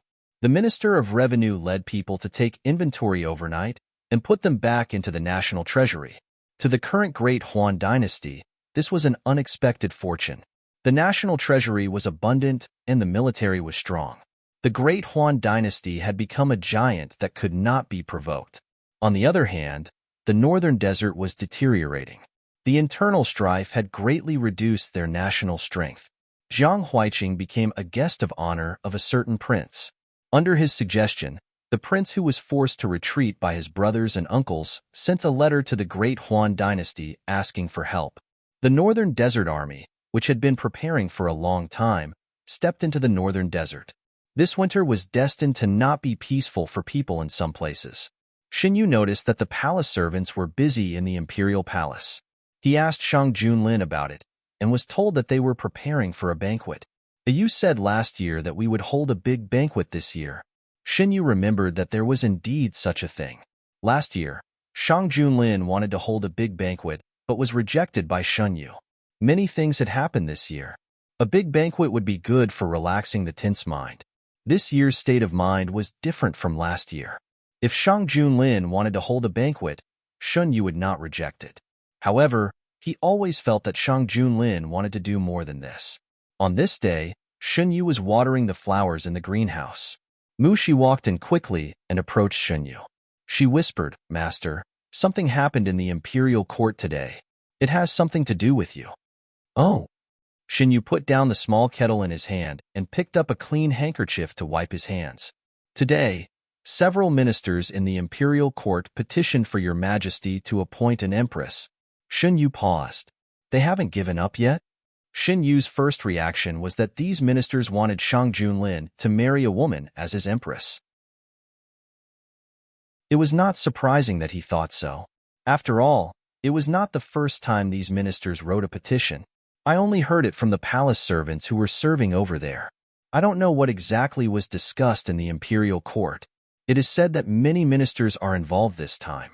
Shang Junlin did not expect that after King An's incident, there would be people focusing on the vacant empress position. I seem to have said that my private affairs are not for others to interfere. Shang Junlin sat on the dragon throne and looked down at the ministers who stood up to speak. The emotions in his eyes were unclear. "What about you?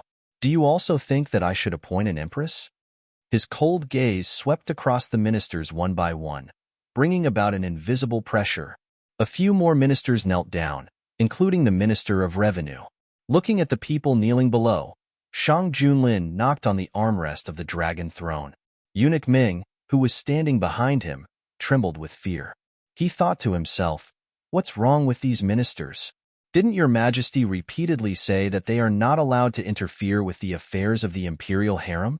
The minister of revenue knew that your majesty might have misunderstood something, so he quickly added, "I think that Shun Guijun is intelligent and considerate. If she were to become the empress, it would be a great blessing for Dahuan." Huh. Eunuch Ming was stunned. So it was not to marry a newbie, but to appoint Shin Guijun as the empress? Eunuch Ming followed Shang Junlin and served him closely. He knew that Shang Junlin was busy preparing a surprise for Shenyu. Coincidentally, it was the same as what the ministers proposed today. Naturally, the ministers had discussed it before coming to submit their memorials. These days, they gradually learned about what Shenyu had done. Whether it was the flood in Lincian, the disaster in Subei, or the recent events, it was not difficult to see that he was a person of great talent. If he had not entered the harem by accident, he would certainly have been able to shine in the court. Although the imperial harem was not allowed to interfere with politics, Shunyu had always been very low-key. He did not care about such a big contribution. If they did not accidentally learn about it, wouldn't they continue to hide it? From Shang Junlin's attitude, it could be seen that the young emperor of Dahuan had no other choice but to marry Shenyu. Since that was the case, why should they do something that would make him unhappy?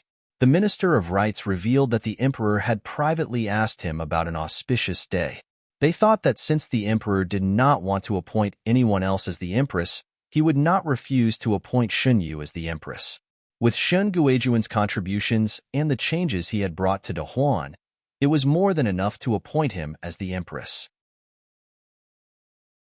The more they were involved, the more they felt that Dahuan was very different from before Shun Guijun entered the imperial harem. Putting aside all selfish motives, who didn't want Dahuan to become better and better, the pressure on their bodies suddenly disappeared. They immediately understood that their thoughts were not wrong. Shang Junlin, who was sitting at the top, spoke in an unclear tone. "You mean to say that we should appoint Shun Guijun as the empress?" "Yes. Since that is the case, let the imperial astronomer pick an auspicious day. We also feel that Shun Guijun can be the empress." The appointment of the empress was a major event. The Minister of Rites received the order and began to get busy. The empress appointment ceremony in Dahuan had corresponding specifications. Shang Junlin did not even think and chose the one with the highest specifications. After the court, Shang Junlin, who was in a good mood, asked the Minister of Rites and the others to discuss matters. When they finished discussing, it was already noon. Shang Junlin did want to appoint an empress, but it was different from what the ministers thought. He wanted to give Shenyu far more than just the position of empress. After listening to his words, the Minister of Rites' face showed that he was in a difficult position. "Your Majesty, no need to say more. Just do as we say." Shang Junlin had already made up his mind. Even if the ministers did not mention it today, he would take the initiative to mention it in a few days. When he returned to Yuzhong Palace, Shenyu greeted him. "Your Majesty is not angry today? Why would I be angry?" Shang Junlin was in a good mood after completing something that he had wanted to do for a long time. "Didn't the ministers ask Your Majesty to appoint an empress today? I thought Your Majesty would be angry." Shenyu turned around. Her arm was grabbed. Before she could get away, she was pulled into the man's arms. Shang Junlin lowered his head and rubbed Shenyu's neck. "How did you know? Are you angry?" "Even Your Majesty is not angry. Why should I be angry?" "You indeed does not need to be angry. If I want to appoint an empress, who else can I appoint besides you?" It was lunchtime. Shenyu and Shang Junlin finished their meal and took a nap. When they woke up, Shang Junlin was reviewing memorials. Shenyu was used to this scene. He put on his coat and walked over slowly. When the memorials were opened, Shenyu inadvertently glanced at them. It was a memorials requesting the appointment of an empress. "Has Your Majesty received a lot of memorials like this recently?" Shenyu sat beside Shang Junlin. Shang Junlin put down his pen and pointed to a pile of memorials next to him. "These are all here. Why do they not stop?" Shenyu took out one of the memorials, opened it, and looked at a few lines. His movements paused.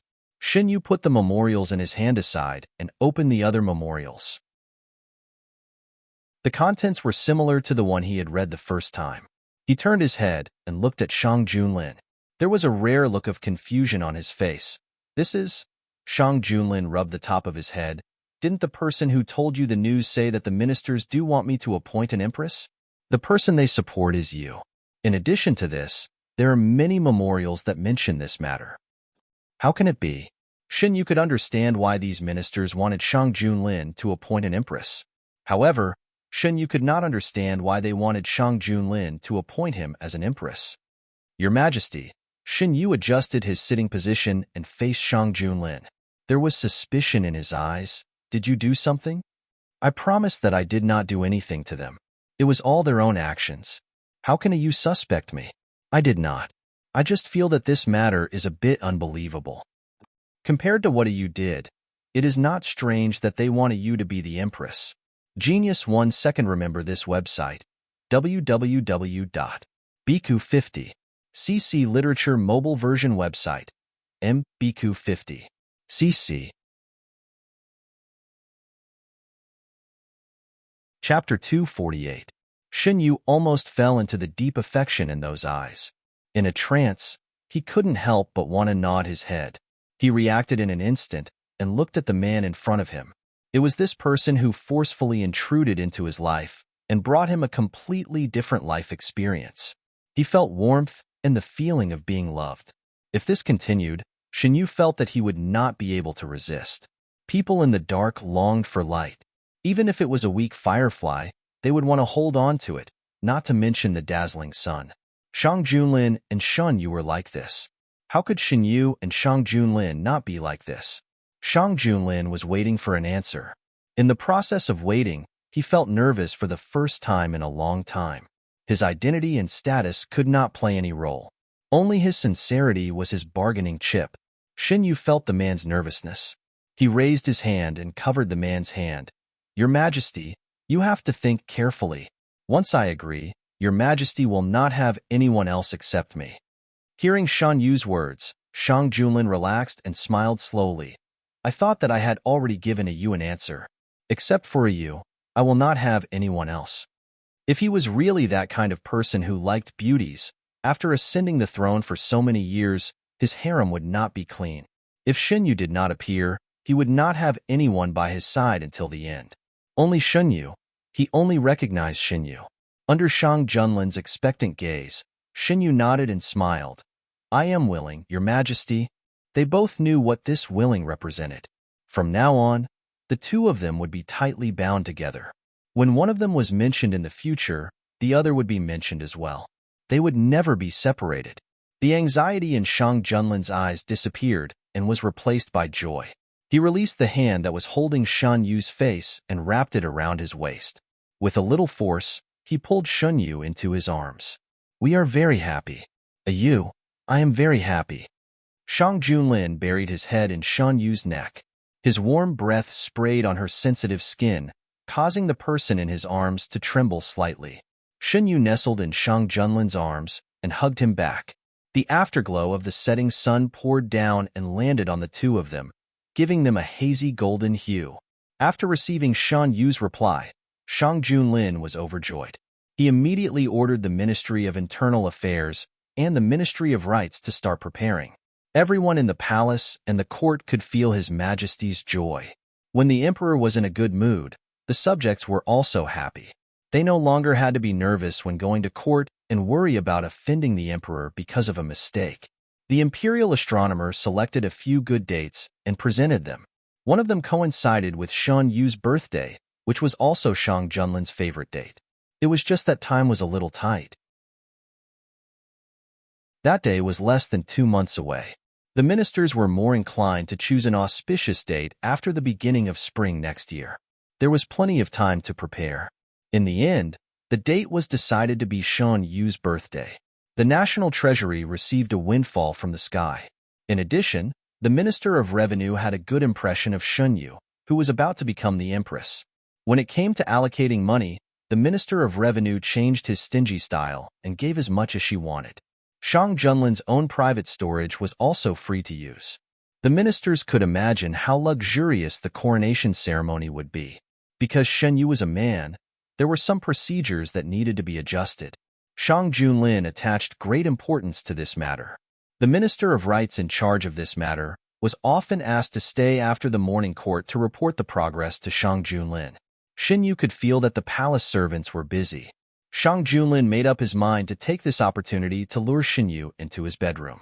He ordered people to refurbish the bedroom. During this period, he even brought Shen Yu over to see if he was dissatisfied with anything, or if he had any suggestions for changes. The palace had a palace specially built for the empress. Shen Yu observed for a few days and found that Shang Junlin only ordered people to refurbish the emperor's bedroom. He didn't order people to refurbish the empress's bedroom. He couldn't help but be curious. Your Majesty is building your own bedroom. Where will I live in the future? Because the two of them had been living in Yuzhong Palace, it had been refurbished before Shen Yu moved in. Now it was untouched. You and my husband are one. Of course, you will live in the same place as me. Previously, you said that it was not good to live in my bedroom for a long time and refused to come over. After this, you should be able to live with peace of mind. After understanding Shang Junlin's plan, Shen Yu didn't know whether to laugh or cry. This time, he didn't refuse. He wasn't the kind of person who scrupulously followed etiquette. If he was, he wouldn't have done such a rebellious thing in his previous life. He didn't agree before because he felt that the relationship between him and Shang Junlin hadn't reached that stage yet. Now that the two of them were connected, Shen Yu certainly didn't mind where he lived. The moment he agreed to Shang Junlin, he completely gave himself to this man. The layout of the bedroom was completely according to Shen Yu's preferences. Shen Yu was very attentive to this place where he would live for a long time in the future. Shang Junlin was very clear about Shen Yu's preferences. Shen Yu liked all the places that he personally ordered to be refurbished. The emperor's joyous occasion was also a joyous occasion for the people. With a wave of his hand, Shang Junlin exempted the people from taxes for 3 years. At the same time, he implemented other policies that were beneficial to the people. No matter how good it sounded, it couldn't compare to the actual benefits. Once the news was announced, the people were more optimistic about Shen Yu being the empress. More than a month passed in the blink of an eye. The cold weather couldn't dispel the heat in the hearts. Amidst the anticipation of the people, the day of the coronation ceremony arrived. Shen Yu got up early. Mushi brought people to help him put on the newly delivered red wedding clothes. His long black hair was tied up and fixed on the top of his head with an exquisite jade crown.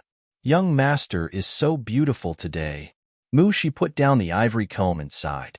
The officials had been waiting for a long time. As soon as they entered the palace, they were shocked by His Majesty's extravagance. The decorations in the palace were extremely luxurious. Treasures that couldn't be found outside could be seen everywhere. It wasn't difficult to see how much His Majesty valued this day from the decorations. Although the preparation time was a bit rushed, the result didn't seem rushed at all. The officials walked all the way here and felt that they couldn't find a second such grand coronation ceremony in the history of Dahuan. At this moment, they didn't know that the shock had just begun. When it was almost the auspicious time, they saw the two people walking over together. Yes, it wasn't the emperor standing in the same place and the empress walking towards him. Instead, it was the two of them walking down the long stairs together. Shen Yu didn't expect that Shang Junlin would be waiting outside the hall. After that, he stayed by his side. Shang Junlin was still wearing the black robe that symbolized the emperor's status. It was embroidered with a dragon pattern with vermilion thread, which complemented Shen Yu's robe. The ceremonial officer stood at the side and read out a congratulatory message. Today was a good day with warm sunshine. One of Shen Yu's hands was held in Shang Junlin's. The two of them slowly walked up the stairs to the top. When the auspicious time arrived, the Minister of Rites stood up and opened the imperial edict that had been prepared early in the morning. The imperial edict was personally written by Shang Junlin. The first part was normal, but when it came to the latter part, the officials all widened their eyes and looked at Shang Junlin, who was whispering to Shen Yu in disbelief. At this moment, their only thought was, how could His Majesty be so childish? Because of Shen Yu's male identity, Shang Junlin chose Shen Yu as the empress instead of the empress. However, this wasn't the main point. The main point was that the imperial edict said that the empress would share power with the emperor. What did this mean? It meant that everything that Shang Junlin owned would be shared by Xinyu as the empress. Seeing the empress was like seeing His Majesty. Shang Junlin didn't give Xinyu a fancy title, but what he gave Xinyu was incomparable. Some of the officials subconsciously wanted to speak out, but their sleeves were pulled down by the people beside them, and they barely restrained their movements. No matter what they thought, they couldn't ruin this ceremony. His Majesty was obviously determined to do this. The imperial edict had been written for so many days, but there was no news at all. Even if they opposed it now, what could they do? Nothing could change it. After the Minister of Rites finished reading, the surroundings fell into silence. Some of the officials were so shocked by the news that they hadn't come back to their senses. Some of them had mixed feelings, and some of them had the same expression from beginning to end. When Xinyu heard it, he was also shocked. Shang Junlin had mentioned the title Empress to him before, but the sharing of power had never been mentioned from beginning to end. After going through the process with mixed feelings, Xinyu was extremely tired. Compared to the grandeur of the ceremony, there was a tedious process. Fortunately, he only had to go through it once. After the ceremony, there would be a big banquet in the palace. Shang Junlin accompanied Xinyu back to his bedroom. Without him, the officials gathered together and talked about what had just happened. His Majesty did this. Are we just going to acquiesce? One of the officials asked. His Majesty really kept it a secret. He only let us know at the last moment. In fact, if you think about it carefully, it wasn't completely untraceable. His Majesty had set a higher standard than the previous Empress conferral ceremonies. At that time, he had even discussed it in the morning court. Isn't that? We all thought that this was to show His Majesty's love for the Empress? Who knew that this was His Majesty's real intention? Prime Minister and Feng Darren didn't know either? So what if we knew? So what if we didn't know? Even if we knew in advance, His Majesty wouldn't change his mind because of our opposition. Are we just going to let His Majesty do as he pleases? Actually, think about it. If the Empress is here, Dahuan can continue to develop like it has in the past 2 years. It's not a bad thing. The Empress has received so much love, and His Majesty doesn't hide political affairs from him. If he really wanted to do something, he would have done it long ago. The Empress's character is trustworthy. Moreover, he is a man. It's a waste of his talent to only be in the harem. His Majesty probably thinks so too, so he made such a decision. The palace was a festive red. The decorations in the bedroom were also mainly red. The palace servants also wore red decorations. Everyone had a happy smile on their faces. Shang Junlin and Xinyu were very generous. They rewarded him for this joyous occasion. Xinyu walked to the bed and sat down. The bed curtains, quilts, pillows, everything was red. Mushi brought the food over. After putting it down, she left with the palace servants. Xinyu sat on the bed and looked up at Shang Junlin. The man's clothes today were slightly different from before. This royal robe was obviously a match for Xinyu's. Even the pattern on the cuffs was exactly the same. His Majesty is different from usual today. What's different? You look especially good today. Xinyu smiled. You too. Shang Junlin stared at him. Xinyu looked very different today. His black hair was tied up high. Coupled with his dignified wedding dress, he was so dazzling that people couldn't take their eyes off him. Xinyu turned his face away slightly. His face was flushed because of Shang Junlin's gaze. Shang Junlin retracted his gaze and brought over a bowl of hot chicken porridge. Are you hungry? Xinyu touched his stomach and nodded. He took the bowl from Shang Junlin. After eating, he regained some strength. Fortunately, there is only one Empress coronation ceremony. If there is another one, I won't do it. The entire process took almost an entire day. He even had to get up very early in the morning. Shang Junlin sat beside Xinyu. Does you want to do it again? No. Xinyu picked up a handkerchief and wiped his mouth. He asked about what happened during the day. His Majesty, it's fine if you confer the Empress, but why did you also create a power-sharing arrangement? At that time, Xinyu noticed the expressions on the faces of the ministers. It was obvious that Shang Junlin hid this matter from the ministers. Didn't you say that you would give you a birthday gift? You promised me. Even if you wants to back out now, it's too late. Shang Junlin looked at Shunyu with tender eyes. Your Majesty, aren't you afraid that you will be flooded with impeachment memorials tomorrow? This kind of thing had only happened once in history. Shunyu didn't think that the ministers would accept it well. You doesn't need to worry. Since I did this, I naturally considered their objections. There won't be any problems. Shang Junlin caressed Shan Yu's face. Under the contrast of red, the youth's skin looked fairer. His lips were red and tempting. From now on, Shun Yu would completely belong to him. Everyone in the world would know that they only belonged to each other. Thinking of this, Shang Junlin's chest heated up. Shun Yu tilted his head and rubbed Shang Junlin's hand. Your Majesty, this is the big gift you mentioned? Not at first.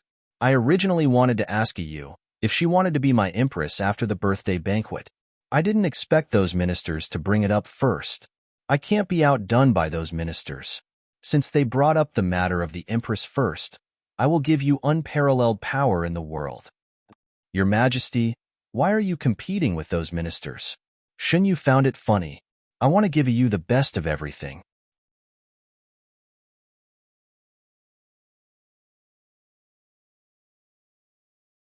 Chapter 249. Welcome to the previous chapter. You can unlock a new chapter if you subscribe.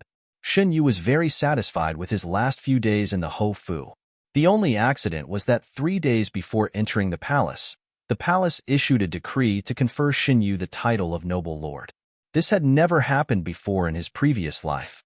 Shun Yu calmly received the decree in the eyes of gratification, envy, jealousy, and resentment. The eunuch who announced the decree wanted to please him and said a lot of pleasing words. Marquis, you've really brought up a good son.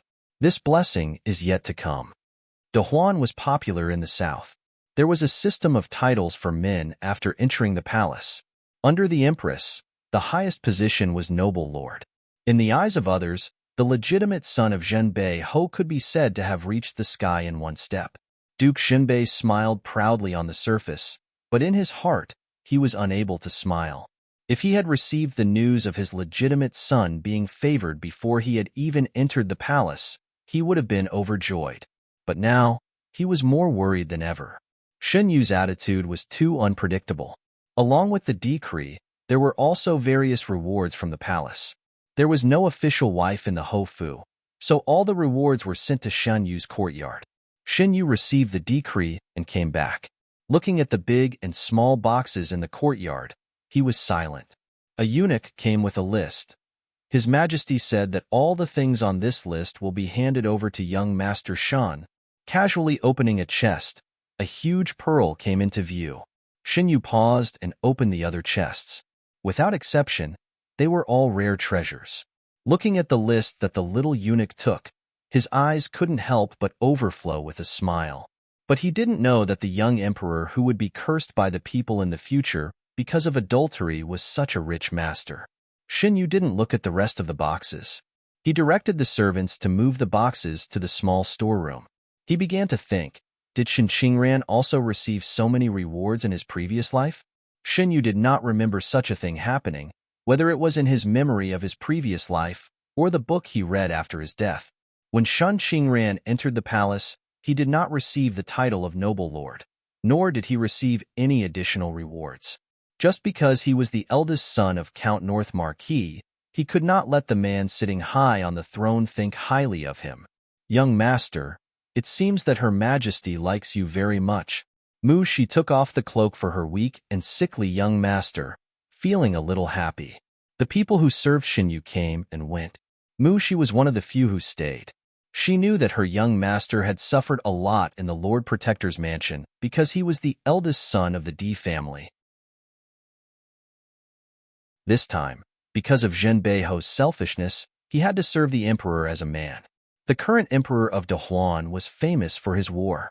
His temperament was violent, and his methods were ruthless. His reputation in the aristocratic families was not good. Shi had been very worried about Shan Yu's encounter after entering the palace. Now that she saw that the emperor valued her young master so much before entering the palace, she felt a lot more gratified. The matter had come to a conclusion. She only hoped that her young master's future would be smoother. Xinyu responded noncommittally. His thoughts were deep and would not be as simple as Mushi thought. However, the emperor's actions could indeed help him a lot. Not guessing the emperor's thoughts, Xinyu asked, "How is the manor?" "Everything has been arranged according to what you said." The manservant standing at the side answered in a low voice. Xinyu nodded. He had always been very fond of his own people. He wiped his hands with a handkerchief and said to Mu Shi, "I have arranged everything at the manor. When I enter the palace, you take my token there. Young master, newbie will not leave." Without waiting for Xinyu to finish speaking, Mu Shi knelt down. "Newbie is all alone. Young master is newbie's only family.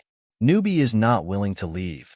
Mu Shi's voice was not loud, but her attitude was firm. She knew that this was the escape route that her young master had arranged for her, but she was not willing. "Young master, how can you enter the palace without a familiar person by your side?" Xinyu looked at the person kneeling below and knew that she had made up her mind. He did not try to persuade her anymore. "I know. Get up." How could Xinyu not consider what Mu Shi was thinking? Over the years, he had cultivated a lot of useful subordinates, but the palace was not like other places. He was destined to not be able to bring these people into the palace. However, this was not a big deal. There was naturally a use for them to stay outside. After giving the corresponding instructions, Xinyu waved his hand to let the people leave. Mu Shi helped them change into their pajamas. Once again, she raised her head to look at Xinyu. She wanted to say something but hesitated. Xinyu lay comfortably on the bed. "Ask whatever you want." "Young master, why did you cancel the plan?" Mu Shi struggled for a moment, but still asked. She was not the only one who wanted to know this question. The people who were arranged to be in the manor also wanted to know. Xinyu knew that they would want to ask this question for a long time. After all, when the palace issued the decree, his resistance did not seem to be fake. The people who followed Xinyu all knew that he wanted to get the power of the Count of Jinbei's mansion. It should belong to him. There was no reason for others to take advantage of it. However, Xinyu fainted too suddenly and did not leave any clues. His people did not dare to act rashly and could only wait for Xinyu to wake up. Who knew that Xinyu, who woke up, was abnormal? He no longer resisted the idea of entering the palace. The master did not say anything and avoided entering the palace. Instead, he changed the plan. Regarding this development, everyone was at a loss. Mu Shi had been asked this question countless times, both openly and secretly. "Did they send you here to ask?" Xinyu thought for a moment and roughly guessed what had happened. "I'm also very curious." Mu Shi did not deny it. "I'm tired of staying in the Count of Jinbei's mansion. It's good to live in another place." Xinyu's voice was as usual, as if he was not the one who had his official career cut off and could only stay in the harem. Mu Shi was anxious, "But you don't have to follow the wishes of those people to enter the palace." Xinyu slightly raised his lips. "Do you think the current development is really what those people want?" Thinking of the end of Madame Ru, Mu Shi was silent. "Well, don't think too much. I naturally have my reasons for doing this." After comforting the worried maid, Xinyu's eyes darkened. He entered the palace because he found clues related to his mother in the palace in his previous life. Xinyu, the wife of Count of Jinbei, was a short-lived woman. Except for her son, there was nothing else related to her in the world. Xinyu did not have many feelings for this mother whom he had never met. He just wanted to find out something.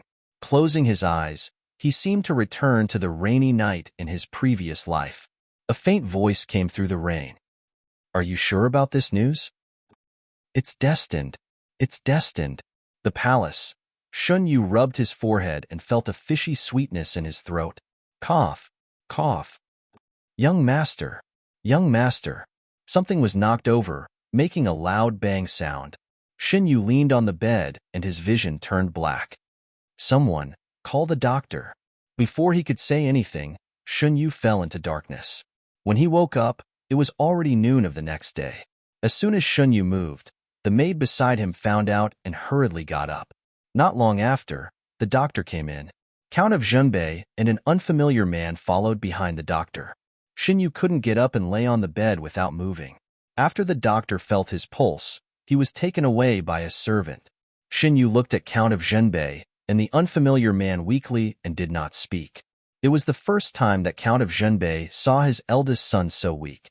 His delicate face was pale and his eyelashes drooped slightly, giving people a feeling that he was weak and in urgent need of protection. He turned his head and cupped his hands to the man behind him. "Thank you, Imperial Physician Gu." Imperial Physician Gu returned the salute. "It's my duty." Imperial Physician Gu stepped forward and took Xin Yu's pulse.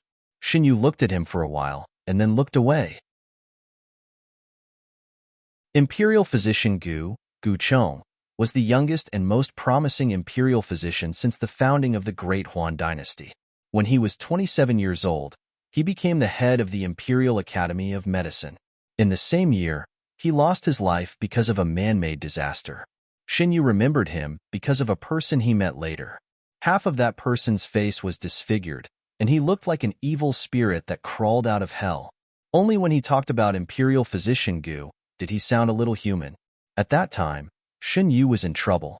That person wanted to take revenge on the same group of people that Xin Yu wanted to deal with. The two of them formed a temporary cooperation, but the conditions were not good at that time. They could only take risks. Their goal was achieved, but that person also died tragically. It was the first time that Xin Yu encountered such strong feelings. It was also the first time that he doubted that he liked the Prince of Yu. After that, he found the two people's bones and buried them in a beautiful place. He didn't expect that he would meet Imperial Physician Gu so soon after his rebirth. After taking Xin Yu's pulse, Imperial Physician Gu asked someone to bring the original prescription. After thinking for a while, he wrote a new prescription. "Young Master Shun's body is too weak. The medicine needs to be adjusted slightly. Will Imperial Physician Gu be responsible for my illness in the future?" Xin Yu suddenly asked.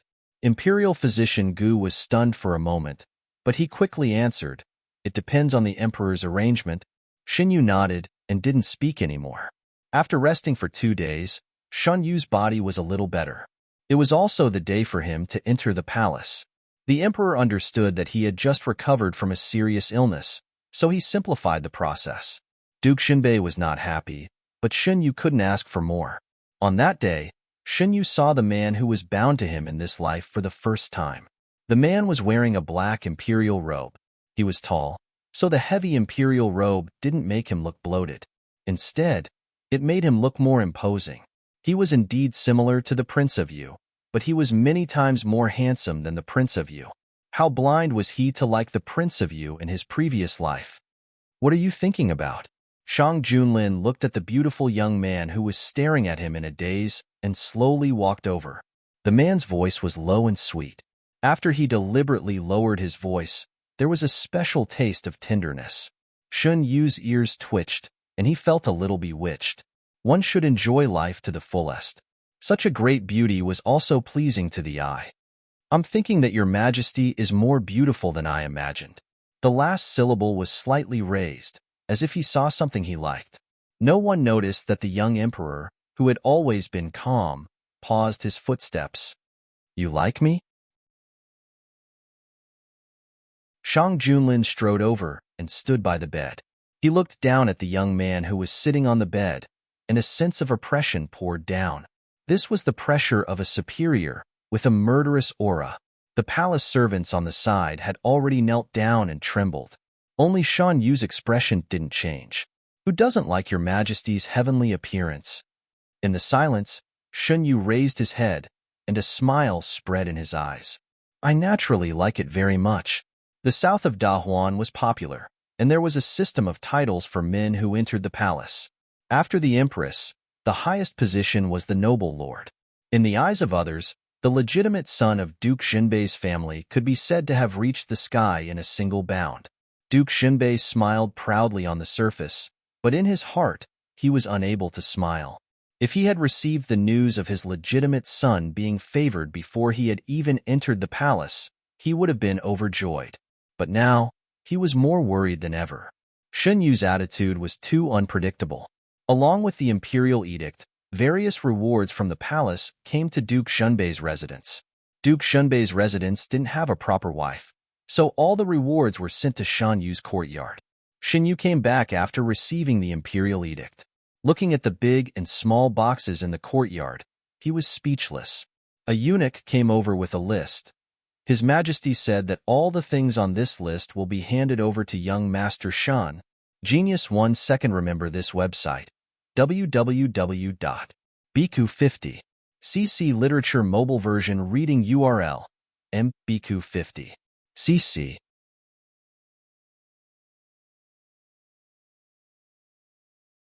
Chapter 250. After the crown ceremony, Shang Junlin made many crowns for Shunyu. There were all kinds of materials. Even if Shunyu wore different crowns every day, he could wear them for a long time. The makers of the crowns were all skilled craftsmen. Some showed his identity, while others were popular outside the palace. Shang Junlin vowed to do it. Shunyu had to have what others had, and he had to have more. When conditions permitted, Shang Junlin would personally choose a crown for Shunyu and tie up his hair in the morning. Shang Junlin was very good at these things. Your Highness, this is the new crown sent by the Imperial Household Department. There are also new materials. See if there is anything you like. It can be made into new clothes next year. The head of the Imperial Household Department came in person. Behind him was a palace servant with a tray. On the tray were items for Shunyu to choose. This was the third time at the end of the year. Since Shunyu and Shang Junlin got married and became the Empress, the Imperial Household Department came several times in less than a month to buy all kinds of things for Shunyu. The specifications of the items used by the Empress and the Emperor were slightly different. Shang Junlin made up his mind to give Shunyu the best. Many of Shunyu's things were left in Yuzhong Palace, including the clothes that represented the Emperor's identity. After Shunyu moved into the Emperor's bedroom, Shang Junlin waved his hand and changed everything. Shunyu didn't need to get up. The palace servant came in with a tray for Shunyu to choose. Shang Junlin was handling the memorials. The northern desert had entered a critical period. There were new news every day. If everything went well, it would be finished by the end of the year. The imperial court was busy with this matter. After the people from the Imperial Household Department came in, he put down his work and came over to sit beside Shunyu. Your Majesty, what do you think of this jade crown? Shunyu picked up a jade crown on the wooden tray. It was small and exquisite. It was made of white jade. It was translucent and shiny. Shunyu's slender white fingers held the jade crown. It was more flawless than the beautiful jade. It's very beautiful. Shang Junlin's eyes fell on Shunyu's fingers. It was unknown whether he was talking about the jade crown or Shunyu's hands. These crowns were impeccable in terms of material and shape. The fact that they were chosen and presented showed that they were extraordinary. Shang Junlin especially liked one that was inlaid with a red gem. After the crown was the cloth. Without even thinking, Shang Junlin had the clothing bureau make clothes. After the people from the Imperial Household Department left, Shunyu pulled on Shang Junlin's sleeves.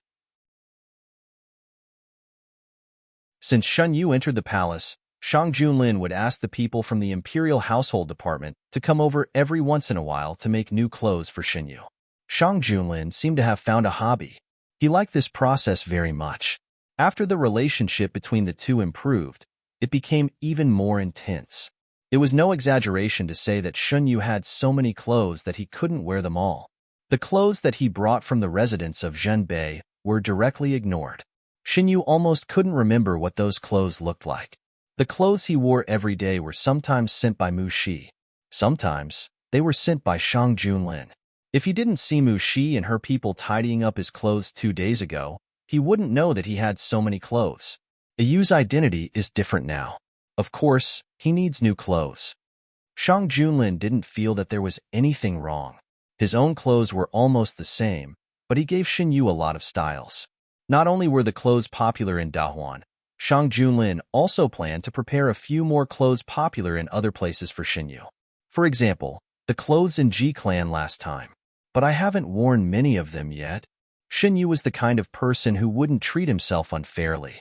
When he had the ability to make his life more comfortable, he would naturally choose a more comfortable life. But this didn't mean that he would overly pursue material desires. I remember. You promised to wear clothes that I liked before. You haven't worn them yet. Shang Junlin held Shan Yu's hand and led him to sit on the soft couch at the side. The soft couch was slightly smaller than the one in Yuzhong Palace. In winter, It was very warm for the two of them. The fire in the palace was very strong. Everything was according to Shan Yu's habits. Even if they changed to a new place, Shan Yu always felt that it was the same as before.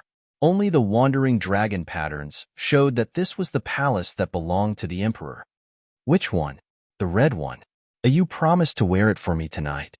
Shang Junlin moved closer to Shan Yu's ear and laughed softly. His hot breath burned the sensitive earlobe. Unsurprisingly, the earlobe's crimson color spread. The man's eyes gradually darkened as he took in all the changes. He opened his mouth and took a bite of the bright red fruit. Shang Junlin's behavior successfully changed the topic to an unspeakable direction. Shan Yu's body trembled. His body remembered the man's touch very deeply. The two of them had been together for so long. They had done everything they should and shouldn't do. They were very familiar with each other's every reaction. The snow-white skin gradually turned crimson. Shan Yu's body reaction was as green as ever. He heard the man's chuckle overflowing from his throat. After so many times, why hasn't you adapted yet? Shan Yu pushed Shang Junlin. Don't bite. Shang Junlin let go of Shan Yu's earlobe from Lu Russian. The crimson color on his ears became more intense. Shan Yu covered his ears and glared at Shang Junlin angrily. Shan Yu remembered. Because many things happened later, the two of them had forgotten about this dress. He didn't expect Shang Junlin to suddenly remember it. Your Majesty, why do you still remember this? There was a slight gasp in his voice. He didn't know how seductive he was at this time. The corners of his eyes were slightly red, and there were some tears in his eyes. The man's throat tightened. Shang Junlin pinched Shan Yu's chin, lowered his eyes, and kissed the young man's lips. I remember everything you said. The palace servants had already retreated. Only Shan Yu and Shang Junlin were left in the hall. During their movements, there was a rustling sound of clothes rubbing against each other. There was a slight sound of water and gradually heavier breathing. Shan Yu was kissed thoroughly. Shan Yu struggled to break free. Even his fingertips were numb. After 3 days of indulgence, Shan Yu rested for a long time. Shang Junlin knew that he had gone too far and didn't dare to show any dissatisfaction. For the next few days, he looked at Shan Yu with dissatisfaction. Shan Yu finally relented. Shang Junlin didn't dare to be too presumptuous. It was really difficult to let a person who had tasted the feeling of being full be forced to starve. Later, when he finally had the chance to eat, he could only eat half full. Shan Yu also knew. So generally, as long as Shang Junlin didn't go too far, he wouldn't say anything. He could feel Shang Junlin's desire and dependence on him. He enjoyed the feeling of being strongly needed. If Shang Junlin wasn't so energetic, Shan Yu felt that he and Shang Junlin were very compatible. With Shan Yu's physical strength, it would be difficult for him to completely resist Shang Junlin. However, Shan Yu wasn't really unwilling.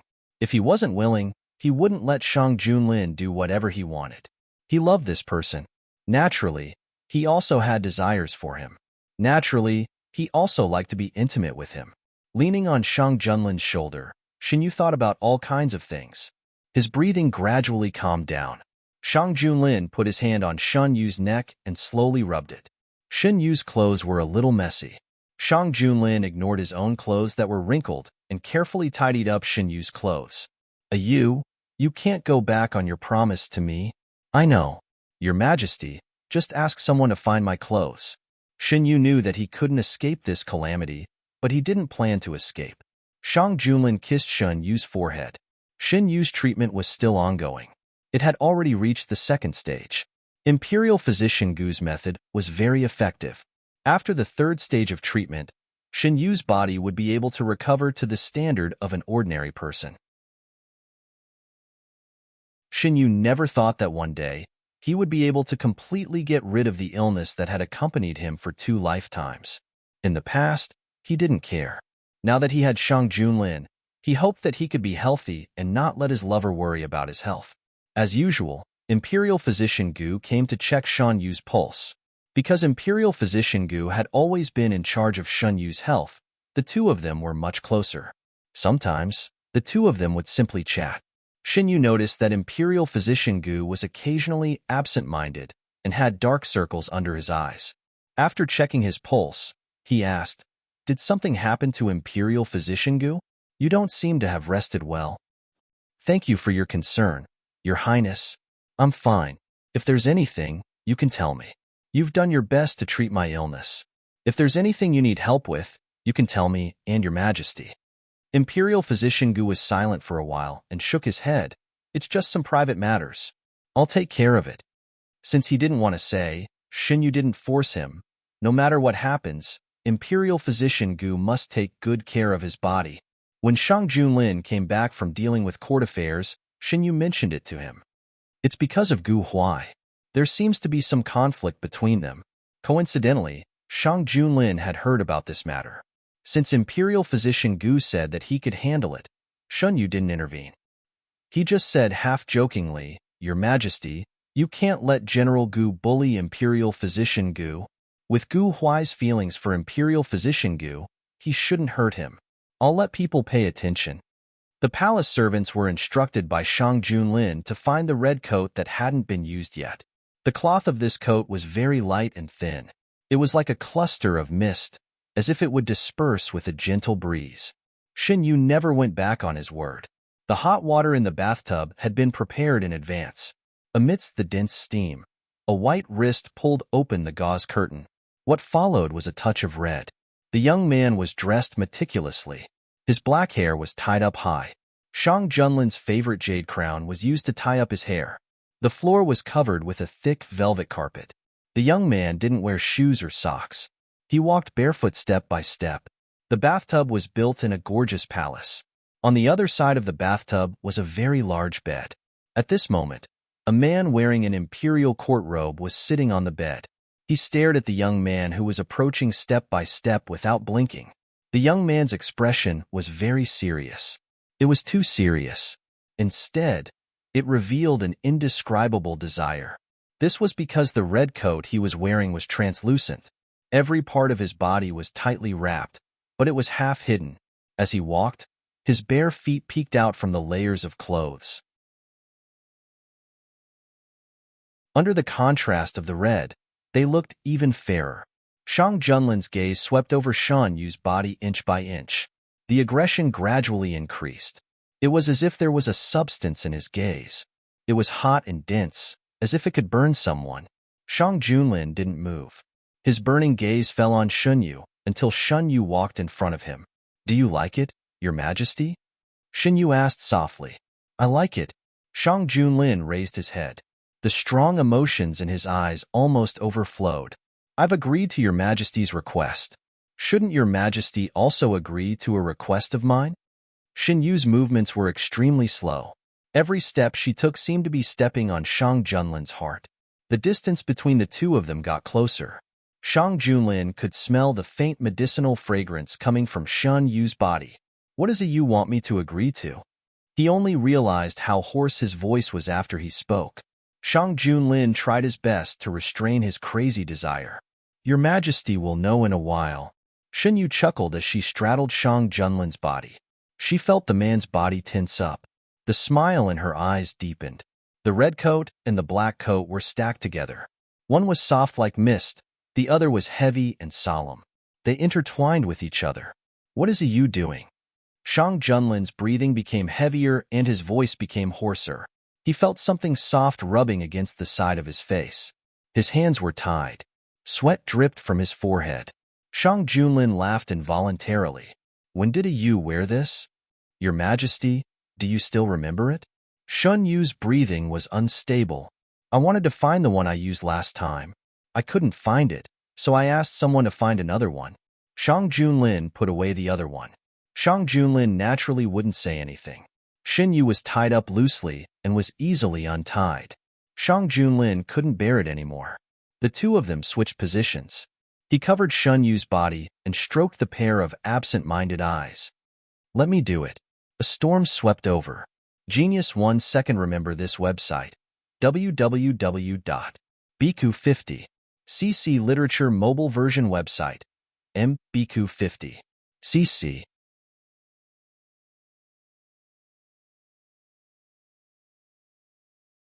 Chapter 251.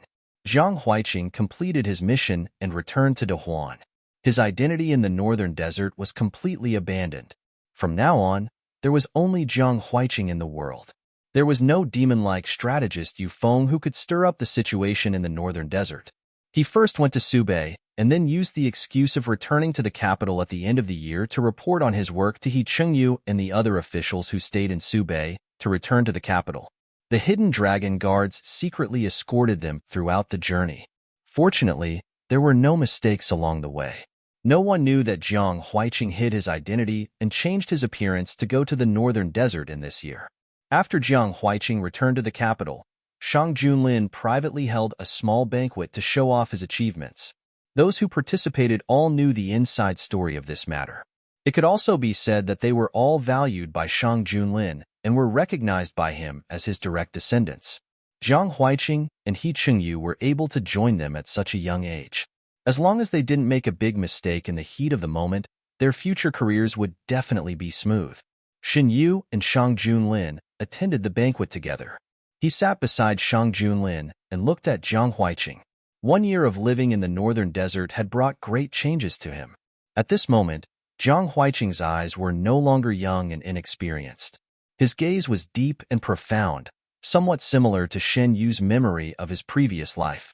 I, fortunately, did not disappoint you. Jiang Huiqing had already written a report and handed it to Shang Junlin. At the banquet, he chose a few of the more important things to talk about. You have made a great contribution this time. Do you have anything you want? Shang Junlin would not shortchange Jiang Huiqing of any rewards that should be given to Jiang Huiqing. Other than that, he was also willing to satisfy any additional requests from Jiang Huiqing. Jiang Huiqing had handled the matter in the northern desert too well. It was better than they had imagined. The imperial court had gone through several turbulences and was now in need of people. After this, Jiang Huiqing's career would definitely soar. Moreover, he had no support in the imperial court. He was alone and had no connections with the imperial court. To some people, this might be a disadvantage, but to Jiang Huiqing, this was a huge advantage. It is my honor to serve your majesty and the great Huan dynasty.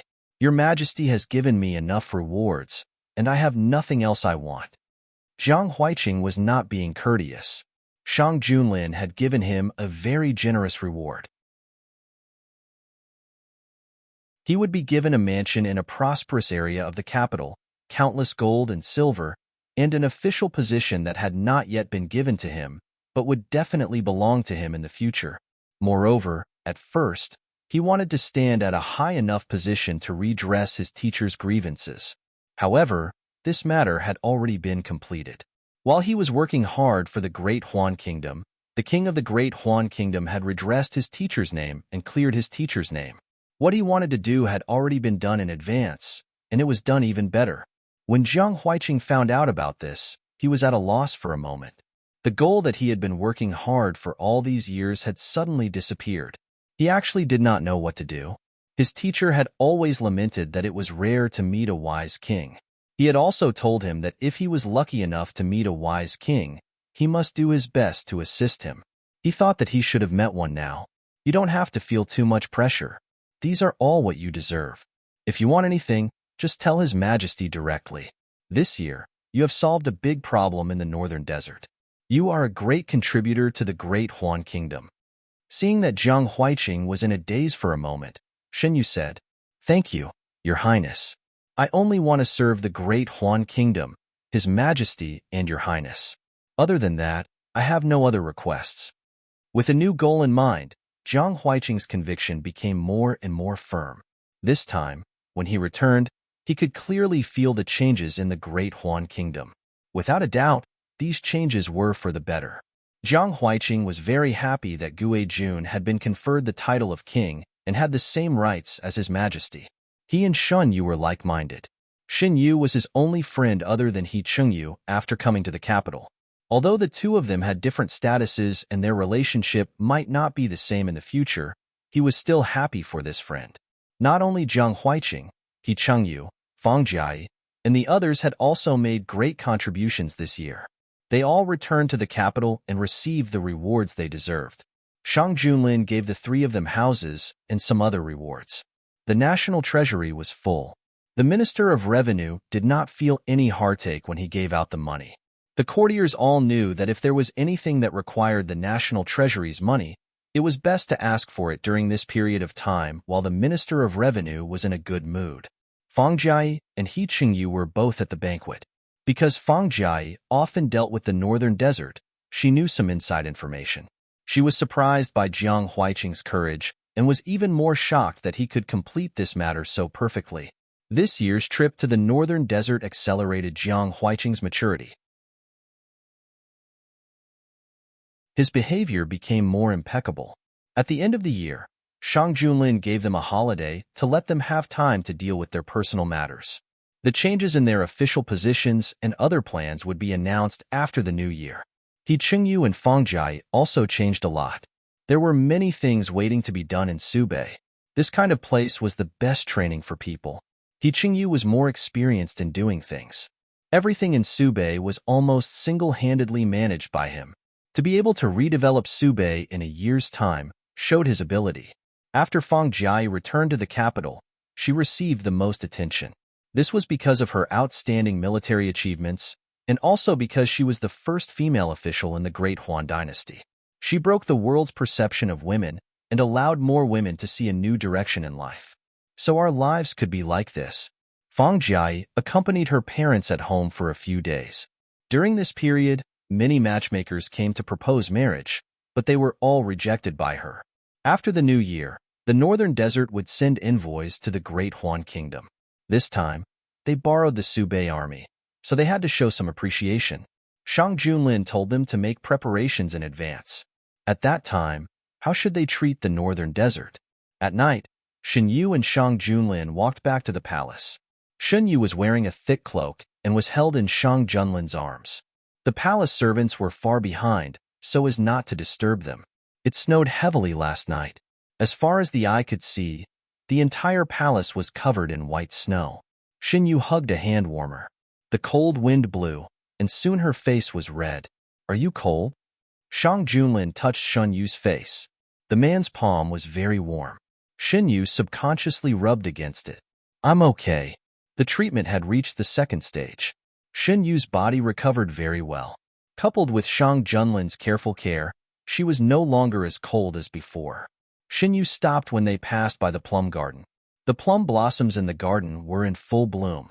The red plum blossoms reflected the snow, adding a different scenery to the winter. "Shall we go in and take a look?" Shang Junlin suggested. Knowing that Shen Yu liked these things, Shang Junlin ordered people to renovate the palace and built several gardens especially for Shen Yu. They planted flowers and plants from all over the country. They would bloom in different seasons for people to enjoy. During this period of time, the weather was too cold. Shen Yu had been holed up in the palace and rarely went out. Today, he happened to pass by this place, so he nodded. The two entered the garden. This was a very large garden full of plum blossoms. It was the season when the plum blossoms bloomed. The red plum blossoms all over the sky were like a fire in the air. As soon as they got close, they smelled the refreshing fragrance of the plum blossoms mixed with the coldness of the cold white snow. The ground was covered with a thick layer of snow. Every step they took left a footprint. The two walked all the way in, leaving a trail of footprints. Shen Yu looked back at the footprints behind him. "The snow is so big that we can build a snowman." The moon tonight was very big and round. Under the moonlight, the world was as bright as day. Shen Yu and Shang Junlin were in the plum garden, so it didn't affect their vision at all. The branches of the plum blossoms were also covered with snow. The place where they stood was white, leaving only the red blossoms on the branches. "You? Do you want to build one?" Shen Yu nodded reservedly. "Has your majesty built one before?" Shen Yu looked at the pure white snow and asked. "I built one when I was very young. At that time, Empress Mother was still alive. It was snowing, and Empress Mother was pestered by me to build a small snowman in the courtyard. Unfortunately, the next day, the snowman melted when the sun came out." Shang Junlin hadn't thought about these memories for a long time. After Empress Mother passed away, his life turned into a completely different path from before. He had to do his best to survive, so he didn't have time to play with the snow without worries. During the most difficult time at the border, he relied on a handful of snow to survive. "You? Have you built one before? Shin Yu shook his head. He had never built one before. Because of his health, he was afraid of the cold since he was young. In winter, it was difficult for him to go out, let alone play with the snow. Sometimes, Shin Qingran would, unintentionally, show off to him that his father had built a snowman with him. Little Shin Yu pretended not to care, but in his heart, he hoped that one day, Count Jinbei could also build a snowman with him. After he grew up, he could easily accomplish many things that he thought were extravagant when he was young. However, Shin Yu was no longer interested. He understood that what he once desired was not the snowman itself, but something else. After he got together with Shang Junlin, many of the things that he couldn't accomplish in the past were completed by other men. The gap in his heart was filled little by little. He received the unreserved, complete love of the emperor of the great Huan kingdom. He tasted the taste of being favored. This taste was too tempting, and people couldn't help but indulge in it. Shin Yu looked up and saw Shang Junlin looking at him. Those dark eyes were filled with tenderness. It was an affection that was only shown to him. Your Majesty, come with me. I don't know how to do it. I hope Your Majesty can teach me. Okay. Under Shang Junlin's instructions, Shin Yu, who felt that he had already learned how to do it, wanted to try it himself. Your Majesty and I will compete to see who can roll the biggest snowball. The small one will give the big one a gift. How about it? Okay. Shang Junlin was very easy to talk to. Shin Yu lowered his head and focused on rolling the snowball. He was good at hands-on, and the snowball he rolled was decent. When Shin Yu felt that it was about time, he stopped and looked for Shang Junlin. Shang Junlin was standing not far away from him. There was a big snowball beside his leg.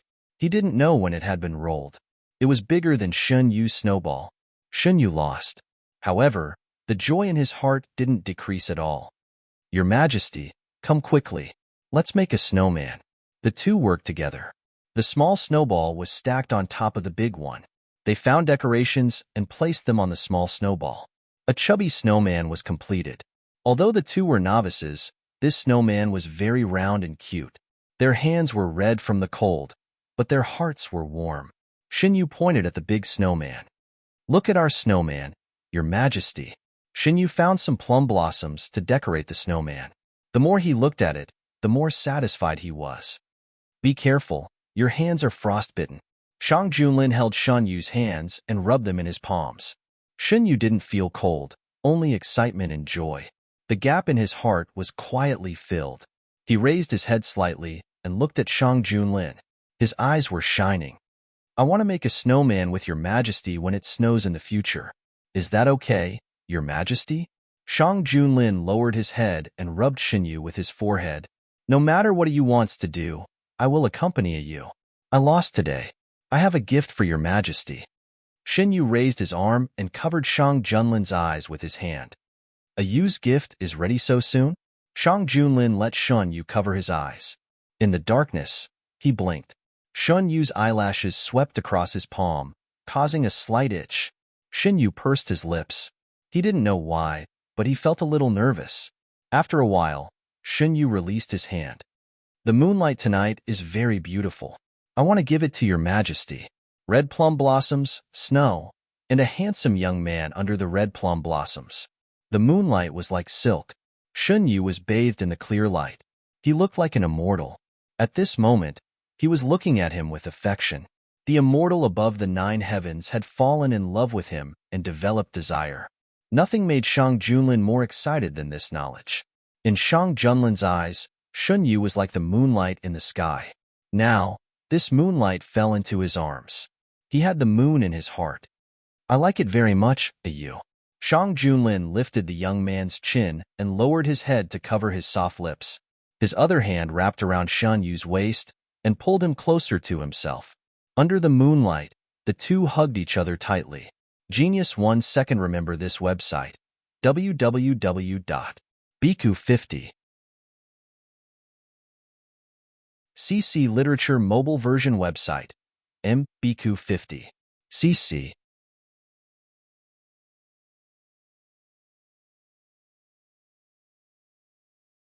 Chapter 252.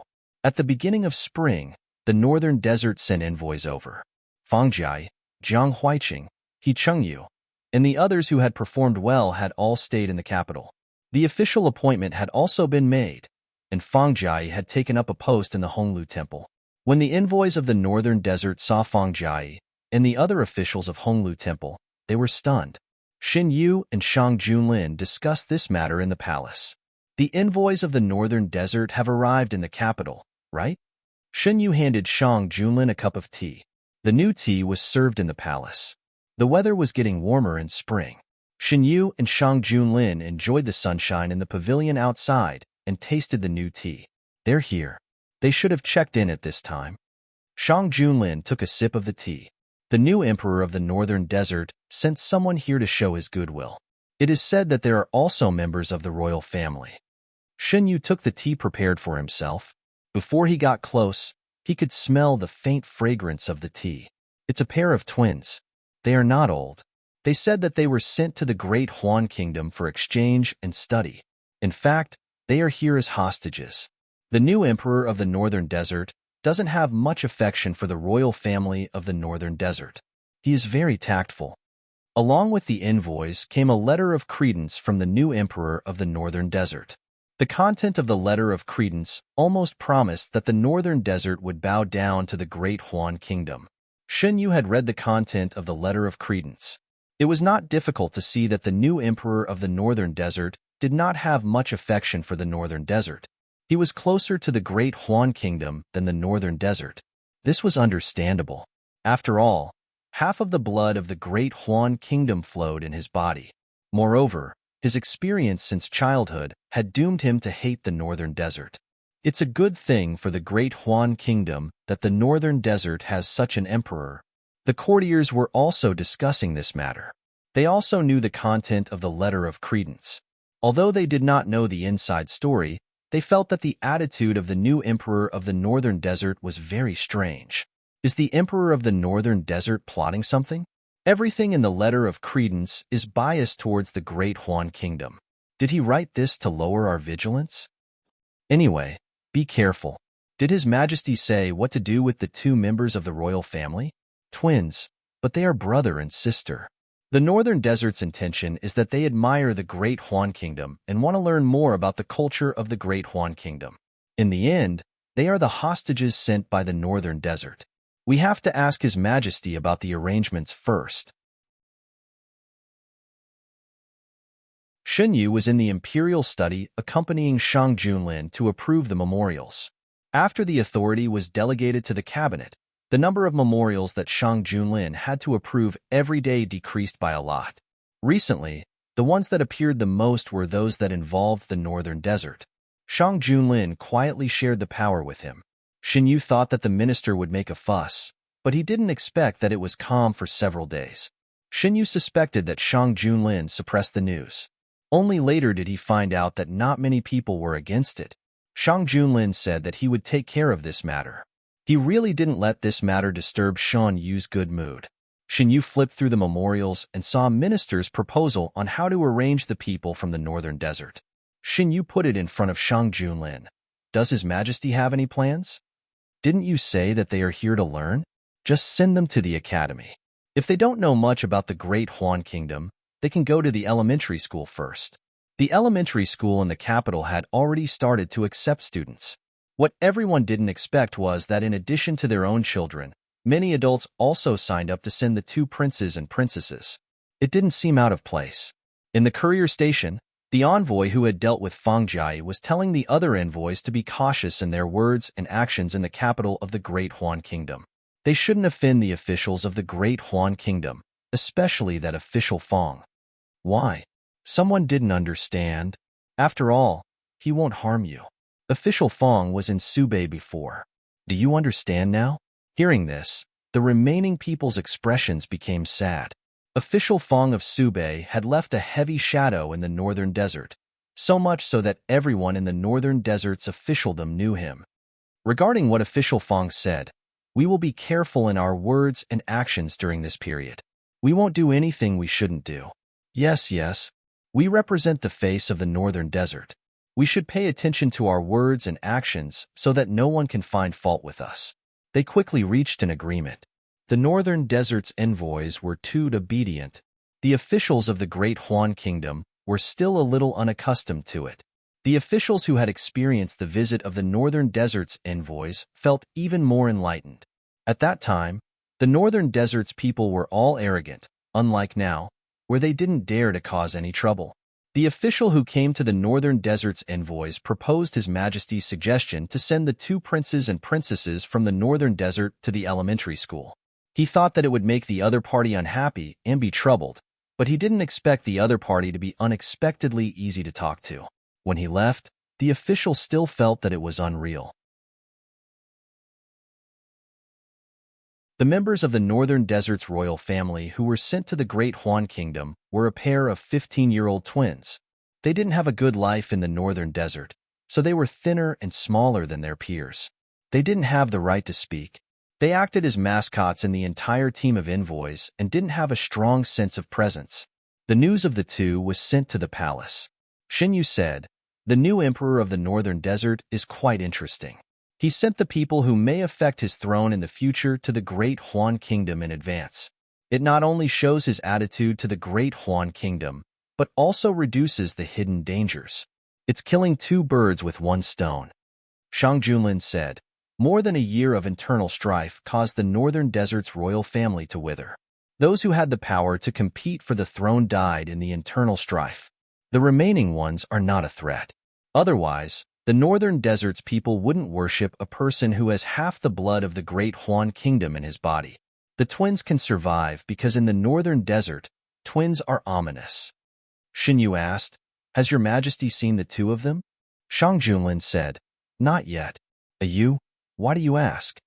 Xinyu said, "I'm a little curious. I don't know what kind of people can survive in the evil circle." Shang Junlin said, "In 2 days, the imperial court will hold a banquet. You will be able to see them then." 2 days later, Xinyu saw the twins. They learned the basic court etiquette. When they saluted Xinyu and Shang Junlin, they used the Great Huan Kingdom's etiquette. These 2 people were very good-looking. Although they were a little thin, they gave people a feeling of willows in the wind. The envoys presented the gifts they brought from the Northern Desert. They were very generous. When they left, they would also take some things from the Great Huan Kingdom. This was the deal that the new emperor of the Northern Desert had made when he borrowed the Northern Army. As Xunyu said before, the people of the Great Huan Kingdom who went to the Northern Desert would bring the seeds of the Great Huan Kingdom's culture to the Northern Desert. Under the subtle influence, the people of the Northern Desert would gradually lean towards the Great Huan Kingdom. When they spoke the language of the Great Huan Kingdom, wrote the characters of the Great Huan Kingdom, and approved of the Great Huan Kingdom in their hearts, what was the difference between them and the people of the Great Huan Kingdom? "Your Majesty, do you think that the new emperor of the Northern Desert knows about our plan?" "He knows." Shang Junlin held Xunyu in his arms. "He wrote another letter to me, saying that he hoped to return to the Great Huan Kingdom as a Great Huan citizen in the future with his mother's remains." Xunyu asked, "How did his mother come to the Northern Desert?" Shang Junlin said, "She was robbed from the Northern Desert." At that time, the people of the Northern Desert attacked the Northern Desert. They not only robbed the resources of the Northern Desert, but also many people of the Northern Desert. Most of them were women. Xunyu said, "With your Majesty around, such things will never happen again in the future." Shang Junlin lifted the chin of the person in his arms. "You trust me that much? Your Majesty has already done it, haven't you?" The Great Huan Kingdom was becoming more and more powerful. The attitude of the surrounding countries towards the Great Huan Kingdom was already different from before. They didn't dare to try to tear off a piece of meat from the Great Huan Kingdom like before, because as long as they made a move, what awaited them would be the Great Huan Kingdom's cavalry. Not only did they not dare to make a move, but some small countries even took the initiative to ask for protection. They volunteered to become the Great Huan Kingdom's subordinate countries to avoid being bullied by other countries. Xinyu believed that the Great Huan Kingdom's territory would continue to expand under the leadership of Shang Junlin. Before the arrival of summer, Shun Yu's body was completely healed. Imperial Physician Wu retired, and Imperial Physician Gu smoothly took over his position. At this time, No one dared to say a word. Your Majesty, I want to open a free clinic among the people to treat the poor people. After recovering from his illness, Shinyu felt that he should do something. Even in the capital, there were a lot of people who couldn't afford to be treated, not to mention other remote places. Shinyu had been tortured by his illness for a long time. He knew how uncomfortable it was to be sick. After being reborn, he got rid of the illness that had troubled him for a long time. However, there were still many people in the world who didn't have the ability to treat their illness even though it wasn't serious. You can do whatever he wants to do. In the end, Shinyu used his own money to open a free clinic in the Great Huan Kingdom. Those that were close to the capital were treated by the imperial physicians of the Imperial Hospital. For those that were far away, Shinyu used his own money to invite the doctors from all over the country to spend 2 days each season to provide free clinic for the people. During these 2 days, Shinyu paid for the consultation and medicinal herbs. Many poor people who were tortured by the illness were treated. They remembered Shinyu in their hearts and spontaneously set up longevity plaques for Shinyu in their homes. They prayed that the heavens would bless the Empress to be healthy and live in harmony with His Majesty. The scope of the examination that was originally only held in the Ministry of Works was expanded. Shang Junlin set up a new department in the Imperial Court, the Bureau of Natural Resources. It was independent of the Imperial Court and was only responsible for researching new things. People with skills were selected from all over the country to enter the Bureau of Natural Resources to display their strengths. The existence of the Bureau of Natural Resources would allow the future Great Huan Kingdom to lead the world in terms of technology. Everyone believed that under the governance of Shinyu and Shang Junlin, Great Huan Kingdom would become better and better.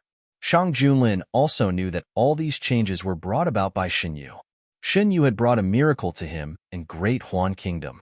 Knowing what Shang Junlin was thinking, Shinyu hugged his neck and said, "Your Majesty, do you think that I'm so amazing?" "You has always been amazing." Shang Junlin pulled her into his arms. "If it wasn't for Your Majesty's foresight and trust in me, I wouldn't be able to display even a little of my abilities. All of this is clearly due to Your Majesty's contributions. I'm just saying a lot of things, but it's Your Majesty who really put them into practice," Shinyu said seriously. After experiencing 2 lives, Shinyu knew better than anyone how precious this unconditional trust was. "I believe in you, and you also believes in me. I and you should be together." Yes. Shinyu leaned into the man's arms and nodded slowly. In this world, there was no one who understood him better than Shang Junlin, who could accommodate him and tolerate him more. "It's so good to be with Your Majesty," Shinyu murmured. "Then you must always be with me." Shang Junlin hugged the person in his arms even tighter. "Good." Shinyu raised her head and pecked Shang Junlin's lips. "Alin will always belong to me, and I will always belong to Alin." Genius 1 second. Remember this website, www.bq50cc Literature Mobile Version Website, mbq50cc. You're tuning in to the Romance Rendezvous YouTube channel. We're so grateful for your support, and don't forget to subscribe to join us on this incredible journey through captivating stories. Your generosity through donations truly makes a world of difference, as it's the primary source of revenue that allows me to expand and enhance this channel for you. Thank you from the bottom of my heart for being a part of this adventure.